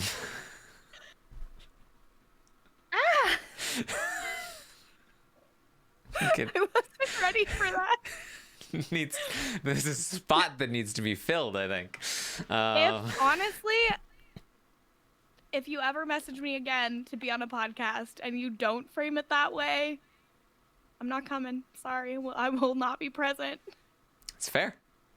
It's fair. Oh, that's too much. So Tony says he is 100% worried that Kim will get the lower tier threats together. And so he goes and he talks to Sarah and he says, we need to work with Jeremy. And Sarah says, we can't piss Ben off, though. We need Ben. And Tony says, well, here's the problem. Nick did not tell me about this potential blindside that was going to happen. Nick and Sarah's like, I know he's not with us. That's what I'm trying to be saying to you. It's just trying to tell you. We see Nick tell Kim, I think it was a mistake to tell Ben about the plan because he told Tony, and Kim's like, no. Yeah, that's so frustrating. It's like, it's how we feel when we watch things like this happen. Just like, really? Why? Yeah. Why? So Sarah, we cut back to Sarah and Tony, and Sarah says, if Kim stays and Jeremy goes, then Nick is going to stay with the girls, and it's done. We're done. But we have to vote out Jeremy because we have to try to preserve Ben as our number because we don't have any other options. And I feel like, again, like we heard from Michelle, she doesn't want Jeremy to go, but she's in a pickle and she doesn't know how to get out of it. We're hearing from Sarah now. We need Jeremy in this game, but we don't have another choice. This is part of why Tony is so good at this game. He's crazy. He just tries things that other people are just like, well, there's no logical way through it. Tony's just like, no. Anything's possible. Kim loves options and Tony loves eliminating options for everybody but himself. Tony creates options. Yeah, like he creates options for himself and he eliminates the options for other people. So Tony is going to talk to Ben and he says, okay, Ben, this is really funny because like it's always funny to see how people approach scenarios like this where Ben is obviously very anti-Jeremy. So Tony's like, okay, just hear me out. Are you like really solid on the Jeremy thing? He's like, yeah. He's like, well, how about would you be willing? I would be willing to pay you a fire token just to hear me out on the Kim thing. He's like, yeah, okay. It's just like Tony is using the like pretty much the same tone and actions that he used right after the previous tribal council. He's like, it was just one thing. I just had to do that one thing, Ben, and now it's over. And now he's like, okay, Ben, but like one more thing. Just hear me out. Hear me out on this. And then it's just literally one more thing after the other until Tony wins. Hear me out on this. Kim is going to get Nick. If Kim has Nick, then we are screwed. We're just going to get picked off one by one once Jeremy goes. Ben is like, dude, she's not going to get Nick. Nick is with us. He gave you immunity. And he's like, he was about to fall off. It's not a thing. So Tony's like, look, no. Look, the soldier, the 2 cops, and the fireman, we got to stick together, get rid of the rats. Come on, we got to do this. But Ben is not hearing it. He says, I don't think Nick will do that. I think we have Nick. I don't think we need to worry about this. He says, Jeremy is the #1 force to win this game. We can't do it. We'll get her next time. And Tony says, okay. I feel like Ben needs to, oh, hey, bud, needs to make the decision where he's like, you know what? I think something, so I need to recognize that that is wrong and do the opposite thing. I think that that's where Ben is at, and he just doesn't know it. Yeah, so it seems like the plan is still not on at this point. It seems like that's the case. And so we then cut to Michelle is going to tell Jeremy about her advantage, the 50-50 coin. She says, you got to take this. You got to play it. She tells us, I can't shift the tide to save him, so I have to write his name down, but that doesn't mean I can't throw him a bone to try to help him out. And so she talks to him about that. Then Tony's talking to Jeremy. He says, everybody's coming for you, but Kim has to go. And then Kim walks up, and Jeremy's, shh, don't. Yeah. And then Jeremy says, well, Michelle was about to give me something. Tony's like, well, tell her to give it to you. Look, Jeremy, if you can change it from you to Kim, that would be awesome, bro. Yeah. Like, if you can save yourself, I would really like that. I just like the way she's like real close talking. Like, I have an advantage, and it's 50-50. I love the way she like, says 50-50 coin. I love the way she says everything. Fair. So Jeremy goes and he talks to Ben, and I really, like I said, I really loved how this moved. Like, we see Ben go to, we see, as soon as we come back from immunity, we see that, okay, Tony's on the back burner. Who's on the front burner? Jeremy. Okay, it's Jeremy. Michelle doesn't want it to be Jeremy, but it's Jeremy. And so then we see Ben tell Tony about the plan. Tony's like, oh my God, I got to get Kim. He tries to convince Ben. Ben's not really hearing it yet. He goes to Sarah. He says, we got to do something about this. He goes back to Ben. Doesn't work. He goes to Jeremy. Jeremy's getting the coin from Michelle. Then Jeremy's gonna go talk to Ben, and then after that he's gonna go back to Michelle, and like it feels like a very good line of like, this is all of the things that were happening, and that's a lot of fun to me. So Jeremy talks to Ben. He says, we should move forward. I don't want to butt heads anymore. We need each other in this game, and says we can take out Kim. How about Kim? But we don't really see Ben say anything to Jeremy at this point. Yeah, because and Jeremy says, he's not talking to him. Okay? He says he still can't even talk to me. I can still see him stewing. What do I do now? And so Michelle gives him the coin. She says, play it tonight, please. I love this. He's like, let me have it. And so he takes it. He says, if all else fails, I'll have to use the 50-50 coin. This is the part of the war that's going to get really ugly. This is more like friendly fire. Yeah. Did you come up with this, or did Nick? I don't know. I mean, again, neither of them came up with the concept of friendly fire. It is an established term. The season is called Winners at War, so they might want some war-like terminology. It could be something that Ben had said, as it has a military background. It could be anything. I don't think either of them made it up. It probably was getting thrown around at camp a lot, possibly in a way to kind of, I don't know, like lighten the blow against the people who would ultimately end up on the jury, because it's like, yeah, there's a lot of friendly fire in this game, and it kind of allows you to excuse some of the moves that you made, because it's, you just got hit by that friendly fire, you know? Yeah. This wasn't what I wanted. Just friendly fire. Nothing too crazy, right? Yeah, That's not like the worst way to go. It's like, oh, you died, but at the hands of your friends. So that's better, and we'll call it friendly. Yeah. Cool.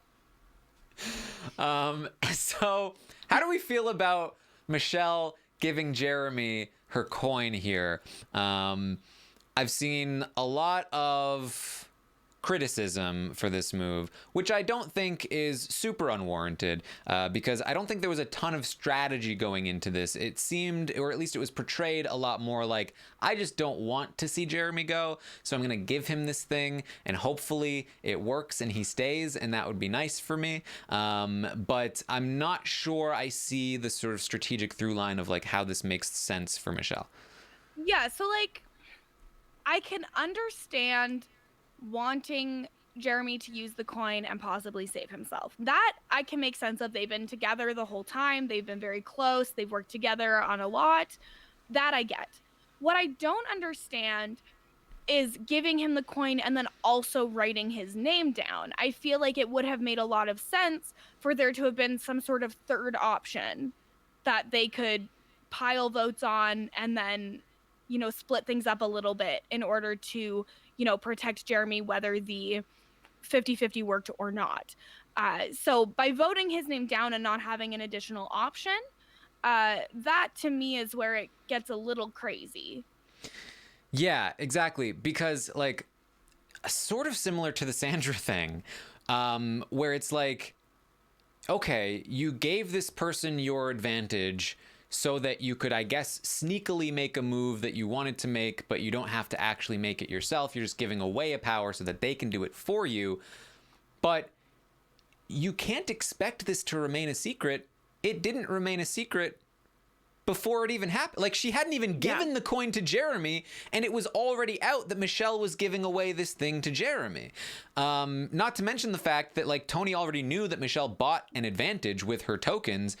If this advantage, if Jeremy hadn't said Michelle is giving it to him and it had just popped up out of nowhere, I'm pretty sure Tony could have put one and one together and figure this out, that okay, Michelle was lying about her advantage and she gave it to Jeremy, because otherwise where did Jeremy get this thing? He still has all of his tokens. So I just don't see this remaining a secret. It definitely wouldn't have remained a secret had it worked. And so why is she doing this? Why not just vote with Jeremy? They only needed one more vote to tie it at worst. It just feels like there's not really a like it feels like a lose-lose. It feels like you gave up your advantage and you've betrayed your group and they will find out. I just don't love it. Yeah, it doesn't make a ton of sense, and I don't understand the move. I love Michelle so much, but this was not the best decision that she could have made. Yeah. So we head to Tribal. Denise kicks it off. She says, after Tribal last time, it was like watching bad family therapy, which... and finally, an analogy that works, okay? And she knows what she's talking about. She knows, and it makes sense. This, I thought, was a great little, again, contrast between Kim and Tony. Kim says, this game is shifting day by day. It's crazy. And Tony says, no. It's not shifting day by day. It's shifting minute by minute. Yep. And that is very much the truth. For Kim, it's shifting day by day, but Tony is playing on a more minute level, and he is flipping things minute by minute, and seemingly is going to flip this vote in this very Tribal. So, great foreshadowing from Tony on purpose, I guess, probably. Yeah, thanks, Tony, for that. Jeremy calls it a treadmill, and I did like how the jury's like, oh, that was us today. Yeah. So I did see there was a little bit of reaction from the jury about you stepped down from the competition. Kim says she completely regrets it, and then the whispers start whispering. I will say it's like so much whispering. I will say from the start here, I don't mind whispering at all when it's subtitled and I'm being shown what's actually happening. I did not like the whispering from the other one where it was like, we see them whispering, but we don't actually know what they're saying. That was lame to me. I like that we were actually seeing what was happening, and it kept some of the tension in, because I was like, ooh, things might actually be going on here or over here or whatever. And so I didn't mind this at all. In fact, I kind of liked it. I mean, it's obviously better to have subtitles, but the other thing that was different here is they literally were just like, you know what? Tribal council who? You guys can all just whisper together, and like Jeff wasn't even trying anymore to ask questions. And so that kind of gave them the room to provide the clarity with the whispering. I feel like in general, they don't get to give us that level of information about it. And it's a little bit more confusing and harder to edit together. I don't like it. I would prefer not to see it, but it is better to have the subtitles for sure. So it's just some of the stuff going on here, that it seems like Tony starts the whispering by going to Jeremy and just asking what he was voting, or like who he was voting for. I don't know exactly what Tony's plan was coming in. Why he needs to ask Jeremy, or if he was doing this on purpose to just get some chaos going so that he could start doing more. I'm not sure. But he says, Jeremy's like, I'm sticking with the Kim vote, right? And he's like, are you 100%? It's like, and Jeremy says, yes, but listen, it's a coin flip. So it could be an idol, it could be nothing. And so I have a couple of different theories as to what happened here. Again, we heard from Nick, or people have heard from Nick recently. Apparently. That he did flip his vote in this tribal council. Now, I do not know if that means that Ben also flipped his vote in this tribal council, or if Ben came in voting with Tony and they flipped Nick in order to make it not a tie, or if they managed to flip both Ben and Nick in the same thing. I do think that they flipped both of them, because there is the moment where Tony is talking to Ben and Ben's like, no, just be cool, like just be cool. And Tony's like, it's gotta be Kim. And Ben's like, no, just be cool. So that does lead me to believe that they did flip him in that moment as well. That's kind of what I'm thinking. And so if that is the case, then I feel like there are potentially two theories. One of them feels a little bit more likely to me. But the first theory that I think I would have as to why Ben decides to flip would be the details of this 50-50 coin. That perhaps perhaps they did not have time to discuss this advantage ahead of time to Jeremy and Tony. Once Jeremy tells Tony what it is, maybe Tony goes to Ben and says, look, Jeremy's going to be safe anyway. He's got an advantage that he got from Michelle. And if you don't vote with us, then he's going to be extra mad at you. If you vote with us, then everything will be cool. You need to tell Nick to go along with it too. Ben was probably not happy about it, but maybe he decided to flip because of this advantage. That's one theory. I think maybe a little less likely in my opinion, but I think it's possible. Yeah, it's definitely possible. I don't know how much I would buy into that. That's the other thing too, is that it's just so hard to know what to buy into and what not to, especially in tribal council, because they are so often trying to fool the audience in that moment so that we get that wow moment at the vote out. Mm-hmm.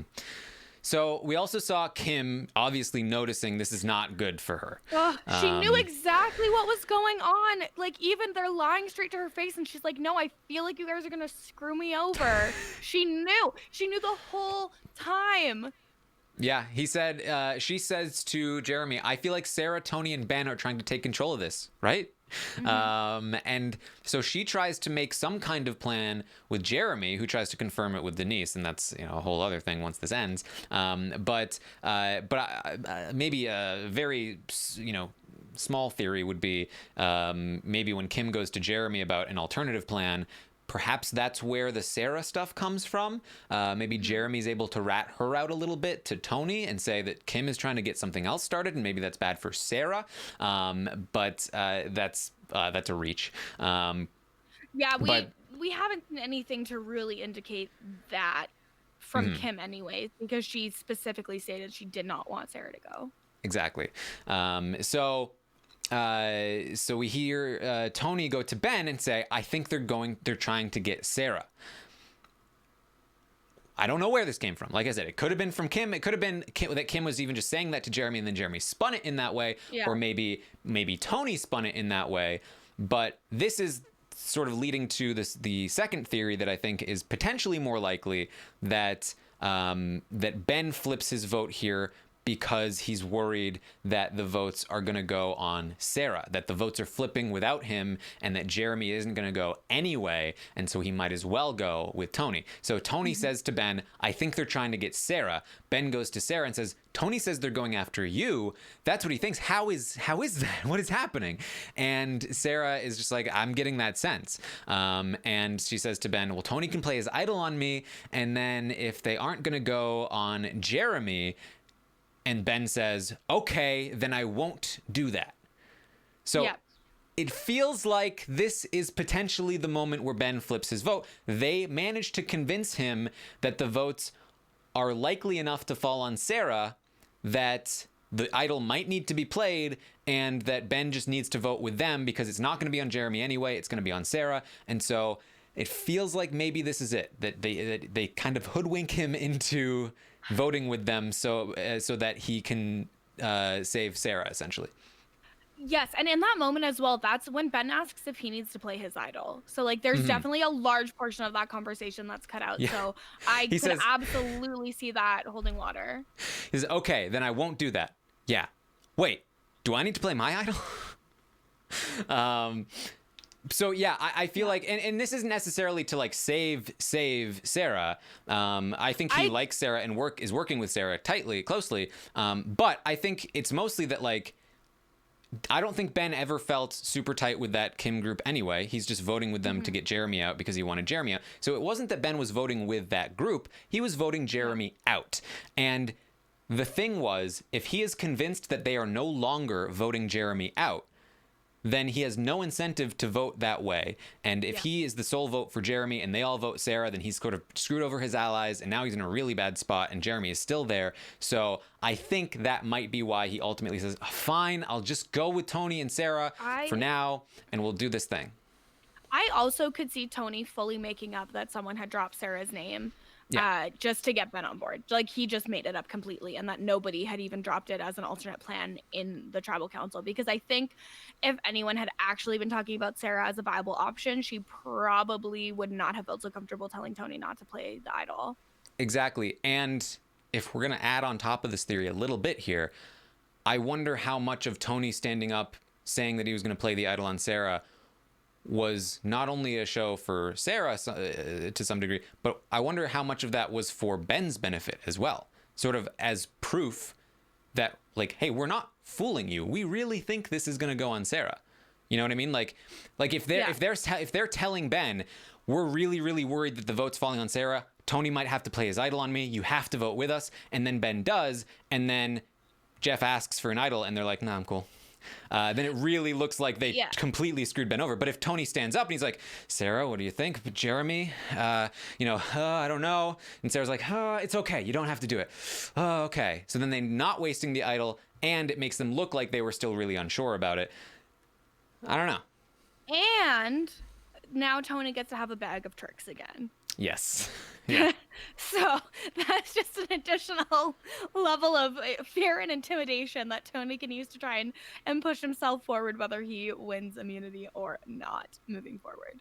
Yes. So that's the theory I like the most at this point. And I especially like the sort of addendum in there at the end with the idol play. But we don't know for sure. We probably won't find out until postseason. But it feels like that. It could have been many other things. But what Nick says is that when Ben decides to vote with Tony, Nick decides, I don't want to go to Rocks. I'm willing to go that way as well. And so that's why Nick flips his vote. Interestingly, again, Michelle is completely left out of this. You'd think that if she's giving Jeremy an advantage, she'd be willing to also not go to Rocks to send Jeremy home, but is still left out of this somehow, and votes for Jeremy. It's very confusing that she would give her advantage and then essentially just throw her vote away because she's hoping that it doesn't count. And she says, while she's voting, I hope Yeah. you put my 50-50 coin to good use. Like, she is desperate for him to play this thing. So she clearly does not know what's going on. It's very, very confusing. So there's more to talk about still, is that as Jeremy goes to talk to Denise, she just kind of puts her hand...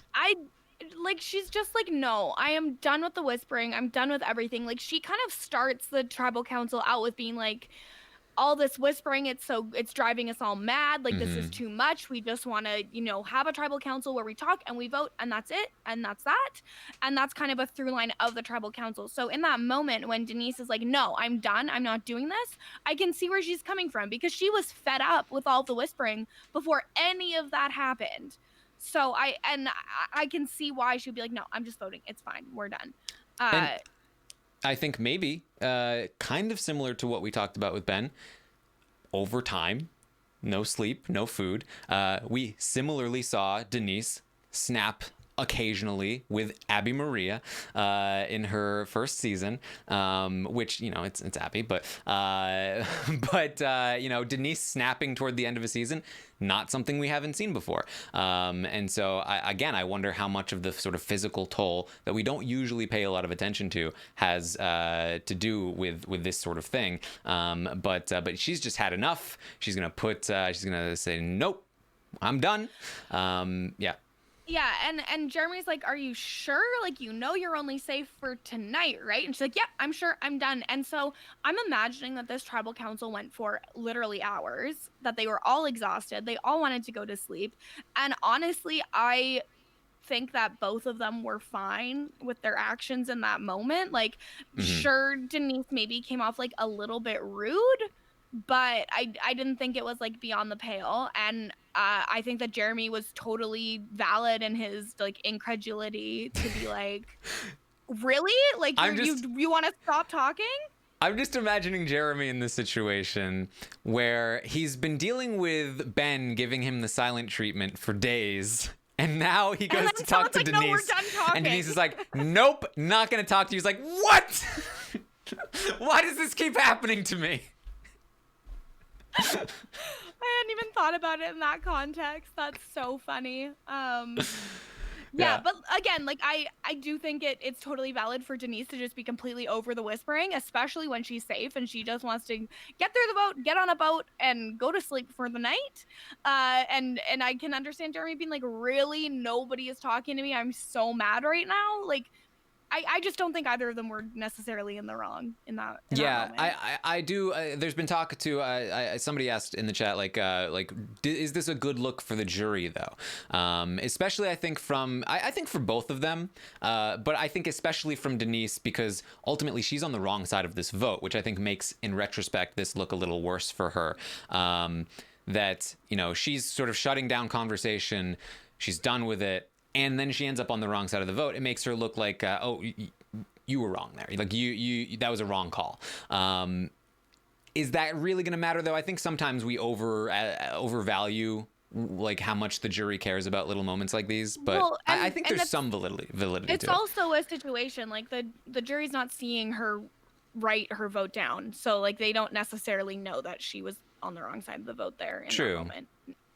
They'll find out though. Well, yeah, but like, I don't know. I feel like it's just a lot to carry resentment over when it's not directed towards any of them in particular. So I think they're fine. Yeah. So Michelle hopes that Jeremy's going to use the 50-50 coin. We get to Jeff's going to read the votes. Does anybody want to play anything?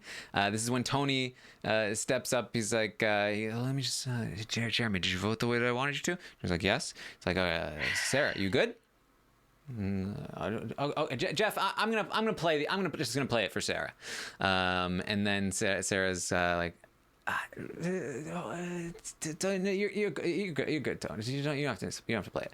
And Tony's like, you sure? Yeah. You don't have to play. No, it's fine. Don't do it. It's fine. And again, I think you made a valid point that like, why say don't play it unless you were really sure and this was kind of just a little bit of a show anyway, right? I mean, there are reasons, like, an ally having an idol is still better than somebody else having an idol. So, like, you know, him burning it on you when you don't need to, not the best move in the world. But if you're not 100% sure, then you want to take that idol. Well, and it's also just in the context of what's going on. Tony with an idol is so dangerous. I don't care if he's your ally or not. To me, it would have just been better to like force his hand and have him play it, which is why it does reinforce the idea that the whole fight was fake and he was never going to play it. Exactly. And it also, like, letting him have this idol gives him more opportunity to look like the power player in the pair, right? Like, I don't think she plans on cutting Tony. I think she plans on going to the end with him. And with that in mind, yes, I do think she has better personal relationships, but she also has to consider that it's not just about who you like more, it's also about respect in the game. And if Tony looks like he was the one that ran the show, then that is going to have an impact. And having an idol helps with that. He can make very visible moves. But, you know, we'll see. Exactly. So Jeff goes, so no play? Tony's like, no play. And then you see Michelle, just, if you didn't notice this the first time around, if you rewatch the episode, look at Michelle's face while Jeremy is considering whether or not to play the 50-50 coin. Because it's my face at home as well. Yeah. Do it! Come on! Like, the idea that he could have even potentially gone home with Michelle's advantage in his pocket that she paid 4 fire tokens for is like...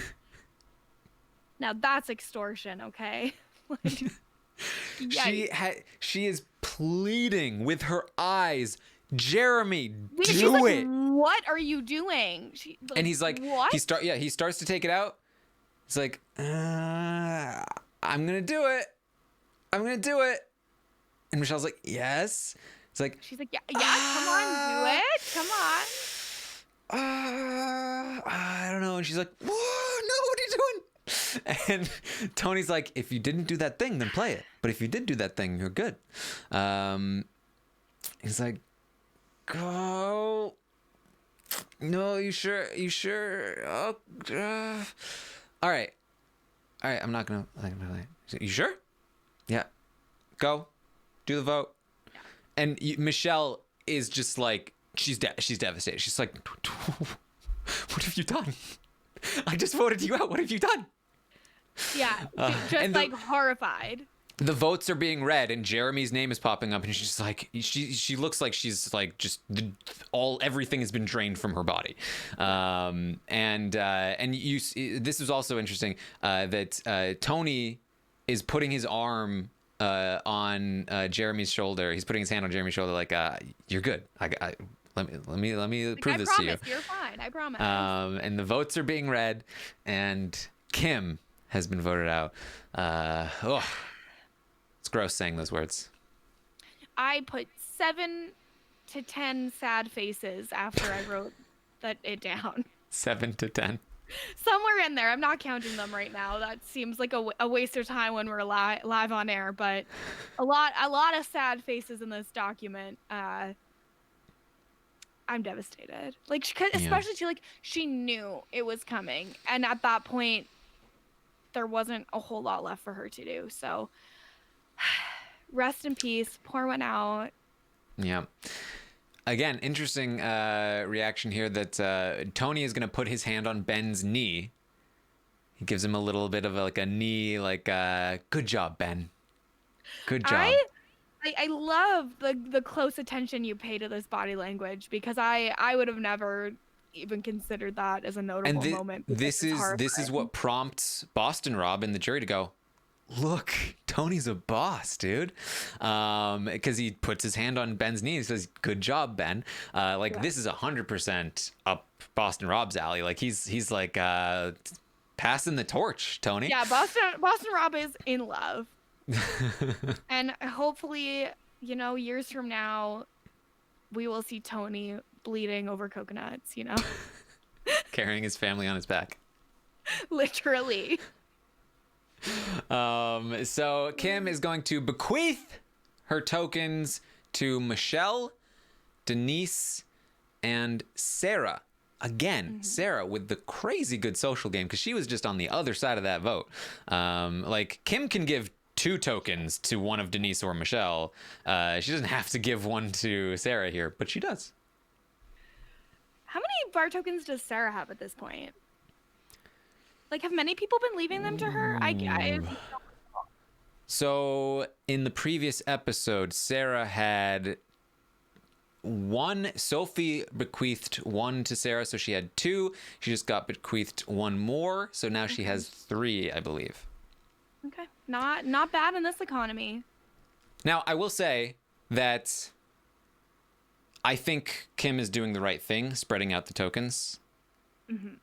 Even if it's an ally, if you give all your tokens to one person, they have a lot of tokens. It's better for you if you come back into the game if the tokens are spread out more. So I think For sure. right call.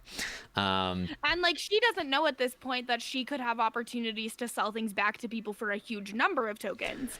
So it makes sense to spread them out even further. So Kim says that she thinks it was the right move to go after Tony. It just didn't work out. She doesn't regret I think it. she's right. And she's right. She is 100% right. And anyone who disagrees is in a personal fight with me. Yeah, I mean, I think if anything, it was the wrong move to go after Jeremy. Maybe she should have gone after Ben instead. And then maybe you can look back and say, maybe she shouldn't have stepped in and protected Sarah way back when and gone after Adam. But that's so far back. Like, I know some people are saying, like, that's where she lost it, but I don't know. So much shifts so fast in this game in particular that I don't think you can go that far back to a decision and say that that's what did it. I don't think that that's the case in this season. I will say again, like, massive kudos to Sarah, who was gunning for Kim hard all throughout that time period when Kim was like, I want to keep Sarah in the game. And it was Tony that was like, not yet. And I really, I know that now I believe 3 more people have deactivated their Twitters, I think. 3?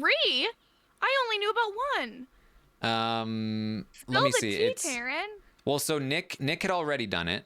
Yes. It might just be 2 more. I know Sarah deactivated hers today. Sarah has now deactivated. I believe Ben has also deactivated recently. Okay. I was surprised he hadn't at this, because he's getting the most hate of anyone. Has he been? Oh yeah, I mean, I'm everybody. in such a good corner of the internet that I don't see any of that. Like, that's so nice for me. Yeah. Well, I know. Yeah, Sarah was saying last night that anyone not praising her for not having Tony play the idol was sexist. So that happened on social media. I've been informed. I didn't see it myself. And like, I think that there is something valid to, like, I don't think she's getting enough credit. That's because I do think she's been playing an extraordinary game. Well, but the thing is like, she's being shown so much better than last time she played, and you would think that would mean something, that it's like, you know, reinforcing how strong that win was. But I don't know. But I will say that, like, it really does feel like, based on what we're seeing at the very least, Tony really is getting the upper hand here. Like, she just, like, Kim was fully on board Team Sarah. Kim goes home. And again, like, Sarah was in the driver's seat. She was in a really great spot. Tony took out Sophie. Tony took out Kim. And now Sarah is kind of trapped, and Tony is the one that has the options now. Think about the players left in the game. Nick has been working closely with Tony all along. He gave him immunity, so he would be safe this round. Ben has been working closely with both Tony and Sarah. Ben is maybe the person Sarah has the most at this point, based on their relationship from Yara. But then you have Michelle and Jeremy. Michelle is closest with Jeremy right now. Also working with, you know, Nick and Denise, but very close to Jeremy, who's working very closely with Tony and not Sarah. Denise doesn't really have a relationship with Sarah. So at this point, like, the only people that Sarah has left are Tony and maybe Ben. And Tony has a lot more options. And I can start to see how Tony might make it to the end if he does, which is that from this point forward, Sarah might actually be the target over Tony. because why not? They're both huge threats. They both win in the end if they get there. So why not take out Sarah first? Tony's an even bigger target. A lot of the people left in the game have a closer relationship with Tony. I could see Sarah being a target over Tony at this point, and I couldn't see that before. Yeah, and it just goes to show, if anyone is ever on a season of Survivor with Tony, don't trust him. The only way to beat him is to immediately say, no, we are not doing this, and vote him out right away. Yeah. But this is part of what I've loved about this season, is that there are so many players playing so well, and this does not feel like Tony making fools of a bunch of foolish players, foolish players. Those classic fooly players. Those foolies. This feels like a gang they'd make on a Riverdale. This feels like a bunch of top level players firing at all cylinders, and Tony still being able to dance around, and that has been really, really fun to watch for me. But that's what it is. Secret scenes this week, nothing of too much strategic substance. There's a really sweet scene with Sophie at the edge. She's talking with Tyson. She's crying about the whole thing, and then all of them come running up and they give her a group hug, and it's a nice scene that I enjoyed.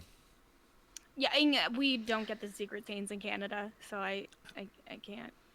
There was a funny moment. Like, Tyson is there. She's talking to Tyson. He's comforting her, being pretty sweet. But then Yul comes up, and I love Tyson, but Yul's definitely a better comfort person. Sophie asks Tyson, because he's like, everybody feels this way, and it stings. Sophie asks Tyson, did you cry when you got here? No. And then Yul's like, I cried. And she's like, you did? It's like, yes, I did. He's like, oh, thank you. It was a great moment. Aw, Sophie. So yeah, and then we heard from Ben about he basically gave the same confessional that Tony did. He was like, when he went to go find the idol, I haven't been finding idols. I've been playing the social game, and now it's time to turn on my idol finding thing. And that was basically it. And it harkens back to a few episodes ago when Ben is just rattling off every location that an idol has been hidden on Fiji, which was so scary. And then he found the idol. All right. So, are you ready? Should we get to the Legacy Watch? I think it is about that time. We have been here for 2 hours. We should probably do the Legacy Watch. About that time. All right. So let's get it up here. If you are watching on YouTube, you can see the visual. Here it is. Last time, people really seemed to like the going backwards from the bottom. Then let's start from the bottom up. Then. Let's do it. So here we go. At the bottom is Amber. Amber last week was at the bottom. Amber is going to maintain her position on the bottom of the bottom tier. Kirsten had a big reaction to that. She's a big Amber fan. She's really upset.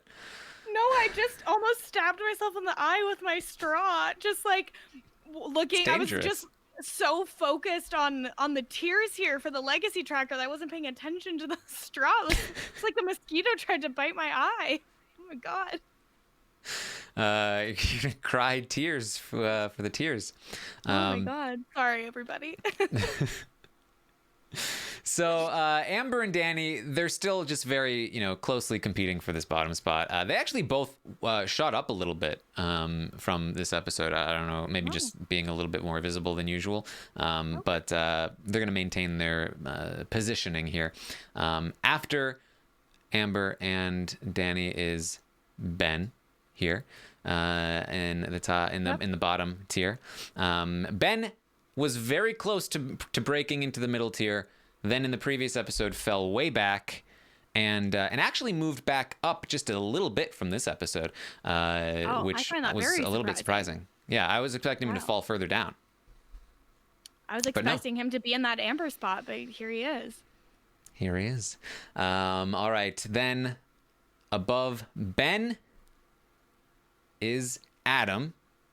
Mm-hmm. At the bottom of the middle tier, by a thread, by a hair, he is holding on in the middle tier. He is very close to falling into the bottom tier. I think the athletic showing in this episode was not great for him. Well, how dare everybody not respond positively to that? That was incredible. Yeah. What a moment in history. Adam fighting for his life as usual, says Rox in the chat. Very true. Guys, throw him some votes. Come on. Throw him a bone. Throw him a 50-50 coin. Adam gets the short end of the stick. Leave him alone. I want to state my case. Adam should not end this season in the bottom tier. No, I disagree.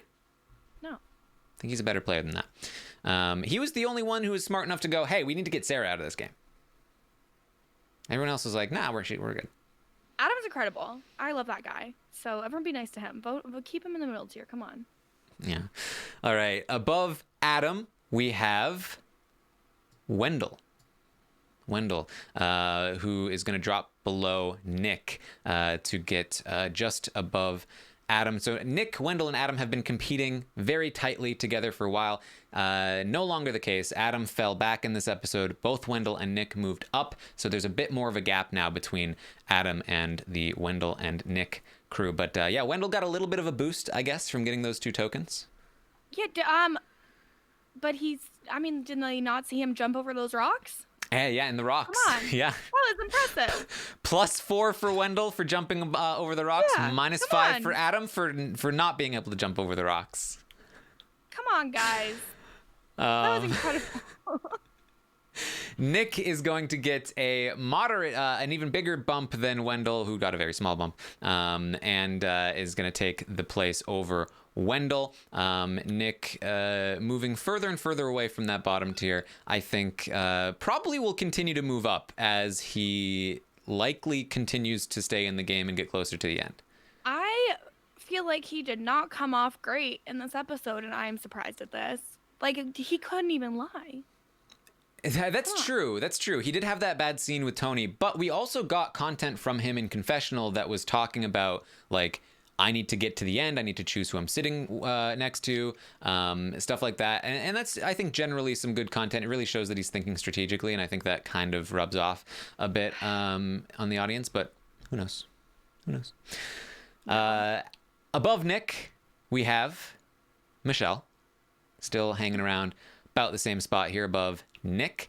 Not too much movement for Michelle. Just very small bump down, very, very small. You would expect maybe a little bit more with this 50-50 coin play, but I think I mean, Michelle has been just rock solid. When she does a good thing, when she does a bad thing, she tends to just stay in the same spot at this point. I think people like have their opinions of Michelle, and they're not really changing. Fitz fam assemble. Come on, guys. There you go. Just barely above Michelle is Ethan still, who also got a little bit of a drop from this episode, maybe because he didn't want to do tremendous effort. I don't know. I mean, that's to be respected for me. Yeah. And so there's Ethan. Right above Ethan last week was Natalie. This week, Denise has fallen from the top tier down below Natalie in the middle tier. I warned you guys last week. I said if Denise has the same drop that she had this week, next week she will fall into the middle tier, and she had the exact same drop this week as she did last week. She has now fallen down into the middle tier, and not only that, but below Natalie. Natalie continuing to be queen of the middle tier. I don't think she's ever given up the top of the middle tier spot. I just am floored in this moment. I think this is wrong, personally. I think Denise is top tier. And I agree. she belongs there. I felt like Denise was top tier before the season even started. The audience put her in the middle tier before the season started. So we already were disagreeing about that. So we know the audience is wrong then, is what you're saying. And so, like, I think I think Denise is doing mostly everything right. Now, Denise has not always been on the right side of the votes. When you look at like who's been on the right side of the votes the most amount of time, who's been in control of the votes the most amount of time, Denise is definitely down there at the bottom of the list in terms of who's left in the game. But like, what does she need to be doing right now that she's not doing?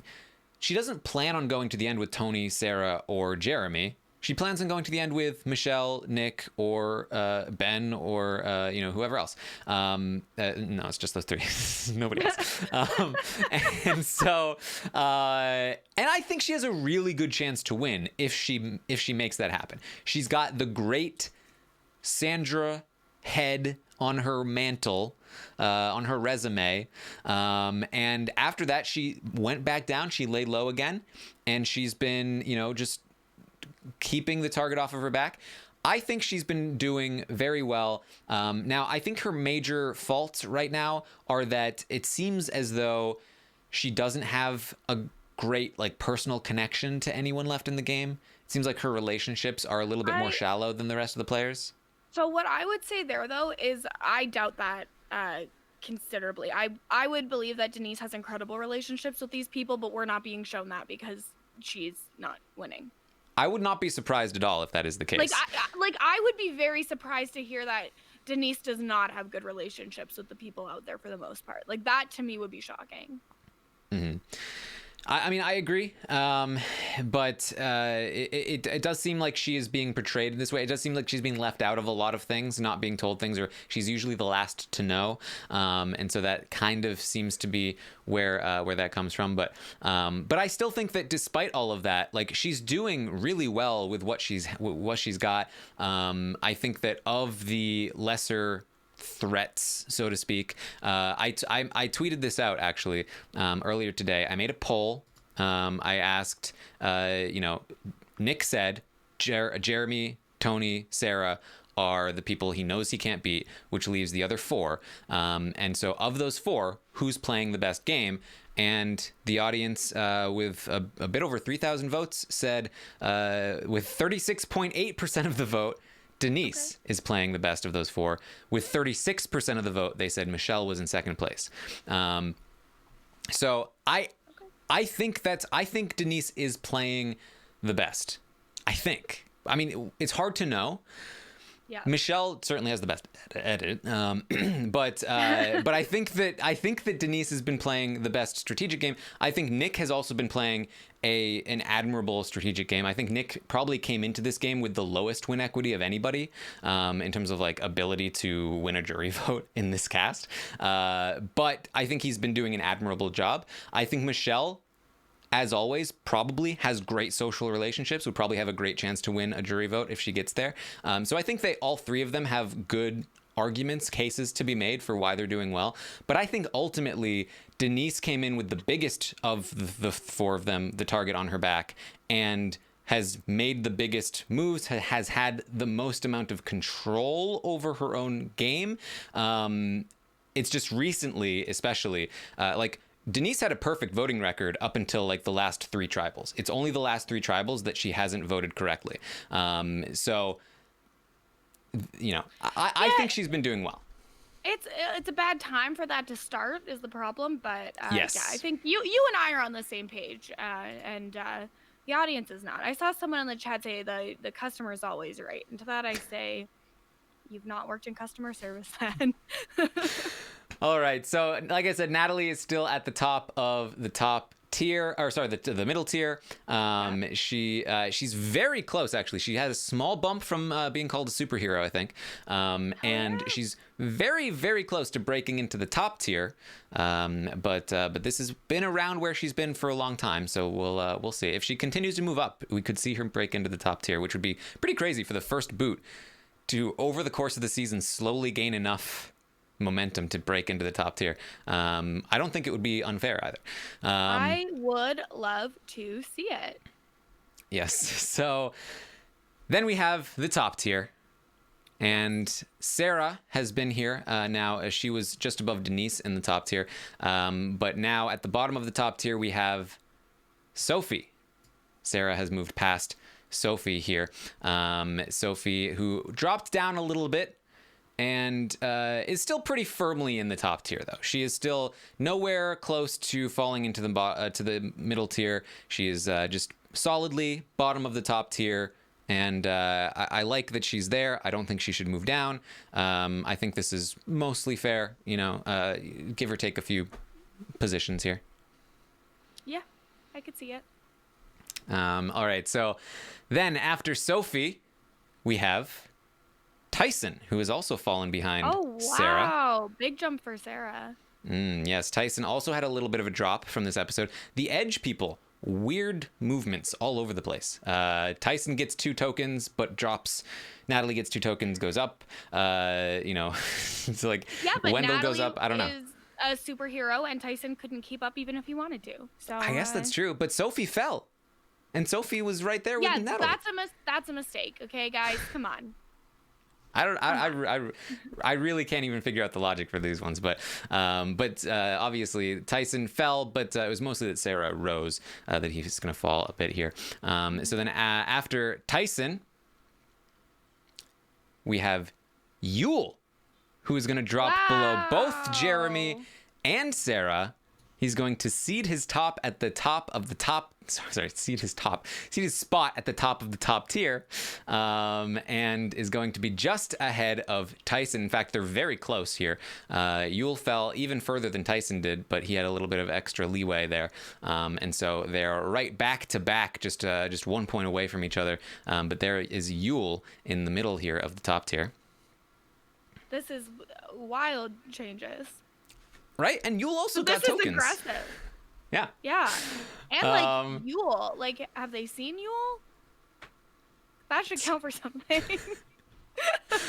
All right, so above Yule, just above Yule, is Sarah. Finally, Sarah. Now again, there's only 1 point separating Sarah, Yule, and Tyson, 1 point between each of them. So very, very close here. But here is Sarah toward the top of the top tier. I think this is very fair. I think she has truly proven herself to be an extraordinary player, and definitely should be up here toward the top. I mean, she's been doing so well.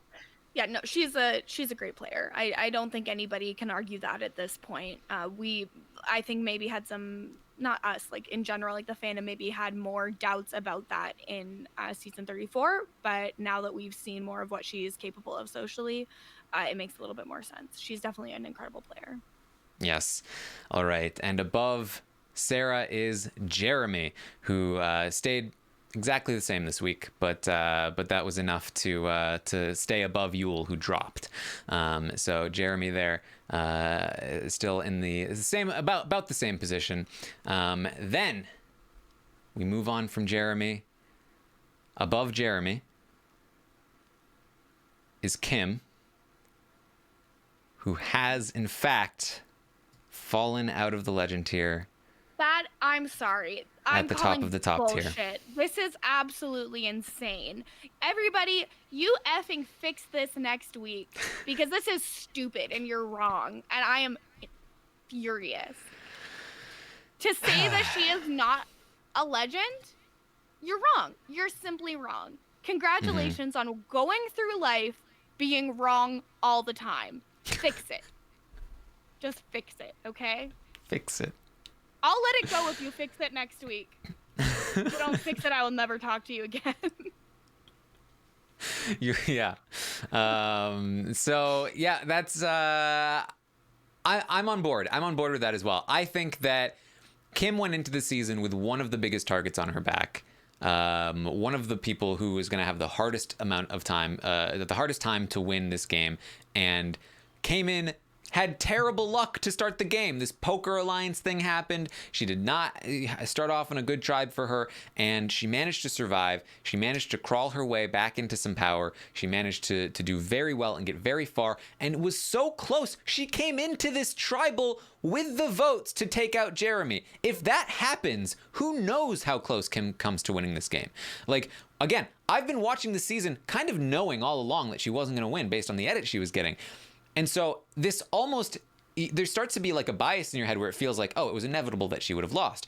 But if this vote doesn't go the way it does, if Tony doesn't change the vote at tribal, her entire edit is probably different, and we're looking at her as a potential winner of this season, and that could change her entire legacy, right? Like, I think that for me, Kim is 100% a legend. She was so good in her first season, came into this season, played against a bunch of really, really good winners, did really well, proved that she was as capable as she showed she was in her first season. I think she should be in the legend tier. Getting outplayed by Tony, who is perhaps, we are maybe finding out, the best player ever, one of the best players ever, not really that bad. That's not a huge mark against you. Well, and it's the situation where you can say, oh yeah, she got played by Tony, but she didn't get played by him. She was shown to have correct reads at every step of the way. When she has never been on the outs before and she immediately recognizes it right at the start, and then to make it this far is incredible, especially after the entire fandom for years has been talking about how she is literally the greatest of all time and that should have painted an even larger target on her back. She is amazing, and anyone who disagrees, again, we're in a fight. Yeah, John is right. She got outplayed by Tony. She didn't get played by Tony. That's different things. I agree. But she's not that far out of the legend tier. They can fix it next week. It's conceivable that she could get back in. Conceivable. Fix it. Everybody, fix it. How many times can you vote on this per week? We got to do some damage. One vote. I need some people from Cherry Hill, New Jersey to help me out with this one, because there is an injustice that needs to be fixed. I'm so furious. All right. So, as you can see, Sandra is going to pass over Kim here. Sandra is still on the bottom of the legend tier, although I will say a considerable drop for Sandra this week. No idea where that came from. I'm sorry. They shouldn't be continuing to vote on her. Her placement should have been locked at the point where she left the edge. That's insane. This is why I was interested in keeping her on, because I was wondering like how long it would take for her not being on the season for it to start impacting her legacy, if it would start impacting her legacy. Yeah, but it shouldn't count. Well, this is about counting. It's about tracking. Yeah, that's the same thing. That's a synonym. Oh, it's like if they feel this way, they feel this way, whether I track it or not, right? It was a boss move, what she did. And if people think I'm mad now about Kim, take Sandra out of the legend tier, you'll see true wrath. I'm very curious to know what caused this to happen, because my theory was that for the winners that aren't on this list at all, and for Sandra, who left and is no longer on the show, like having big things happen and Sandra not being present is going to deteriorate the legacy just a little bit. And I think that's what we're seeing here, just a little bit. But that's just pure theory at this point. I hate it. It's Devon said this in Big Brother. It's you can't let them get used to you not being there, and I feel like that's a little bit of what's happening maybe. So then after Sandra, we have Boston Rob in the number 3 spot. No real movement, a slight drop from last week, but still about the same. I mean, with all these people voting, I'm shocked he hasn't shot his way up directly to the top because of the coconuts. I'm so mad at everybody right now. It's like, I'm so mad. So is this segment normally where the person who comes on with you berates the audience, or is this not? I feel like that's pretty regular, actually. That's pretty normal. Good. Okay. Good. So here we go. The top 2.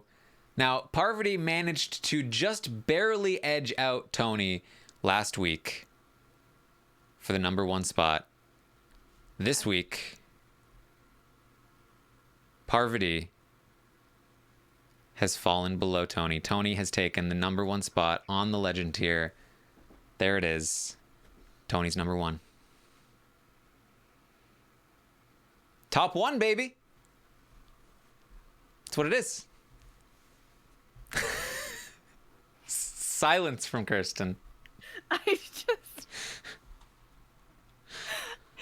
is incredible. He is absolutely a legend. I would not argue that. Parvati.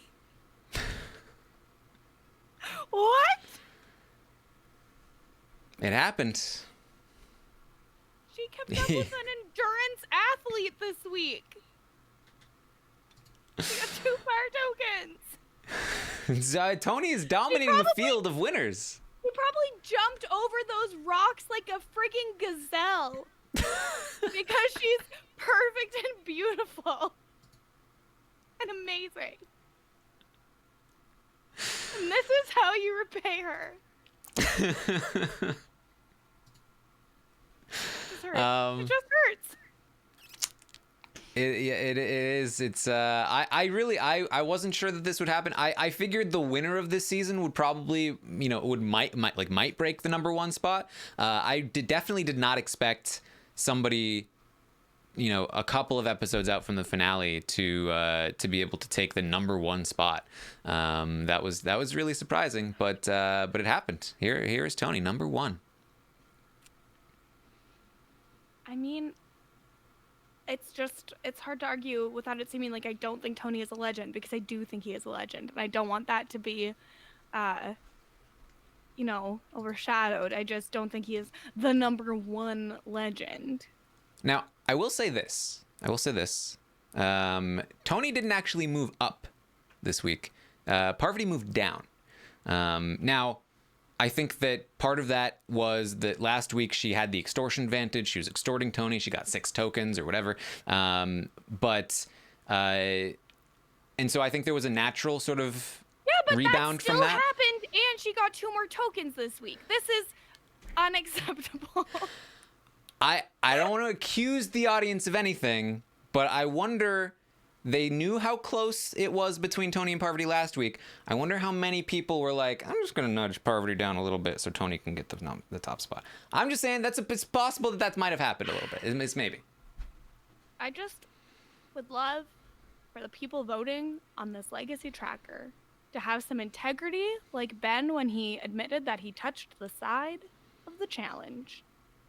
Fix this. That's my new catchphrase. Fix it.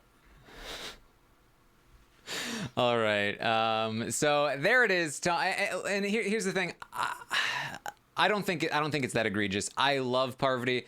What Tony is doing on this season, I think, is will he stay at the number 1 spot? If he wins the season, probably. If he doesn't, probably not. I would really expect. I think Tony is a stock pick for the legend tier at this point, but I think he needs to win the season if he wants to take that top spot. If he falls short, I think he's dropping down below Parvati for sure. Maybe below Rob, who knows? But we'll have to see. I'll be waiting with bated breath. All right. Like nothing is gonna be okay until I see what happens next week. So that is the Legacy Watch for this week. There's only going to be 2 more weeks, really, I guess. So there's a 2-hour episode next week, then the finale the week following. There will be, of course, 2 more regular Legacy Watches, and then in the postseason, we're definitely going to do some additional sort of legacy standings. We'll include all the winners. We'll talk about all these sorts of things. It'll be fun. So check it out when it happens. What a dream. Wow. Yeah. So anything else you wanted to bring up here, Kirsten, or are we good? I don't know what else we could possibly discuss. I think we took that dead horse and we just kept beating it. That is we're almost 3 hours deep here. That's what we do. We all the details. You don't miss anything with this podcast. You got everything. Exactly. It goes to the end and goes, is there anything else? And it's like, I don't know how there possibly could be. Literally nothing. Yeah. Like, no, there's nothing. We got it all. All right. Thank you guys so much for joining us. You can find me on Twitter at Armstrong Taran. That's where I post the link for the survey for the Legacy Watch if you're interested in taking part. You can, of course, find me on Twitch, twitch.tv/Taran Armstrong. I usually talk about Survivor at noon on Fridays as well. Some more, just get into more depth about the edit and how I feel about it. I also have been watching Survivor Borneo on Twitch noon on Mondays, Eastern Time. So that's been fun as well. So check all of that out. Kirsten, what are you up to? So, still podcasting about Riverdale with Mary Kwiatkowski over on Kowski Cast. That's Cow with a K. We just had a special episode drop where we had Mike Bloom watch a random episode of Riverdale, and then we spoiled him on the entire rest of the series. And that's our new kind of special episodes that we've been doing, and they're very, very fun. So, if you don't care about Riverdale, which most of us don't, that's a great way to get involved in Kowski Cast. Over last week, and if you haven't gotten to it yet, I was covering Too Hot to Handle over on the Reality TV RHAPup's channel, as well as with Rob. That was very fun. And I think that's about it. You can catch me on social media at Kirsten Said What, and that includes twitch.tv/Kirsten Said What. All right. Thank you guys so much for hanging out. I will also, yes, I have been doing a Big Brother Canada 5 rewatch with Kevin on Twitch, Kevin Martin, who has been on this podcast a couple of times. So you can check that out. We're thinking about doing it tonight, but now I'm realizing that this has gone quite late, so probably not. But we'll see.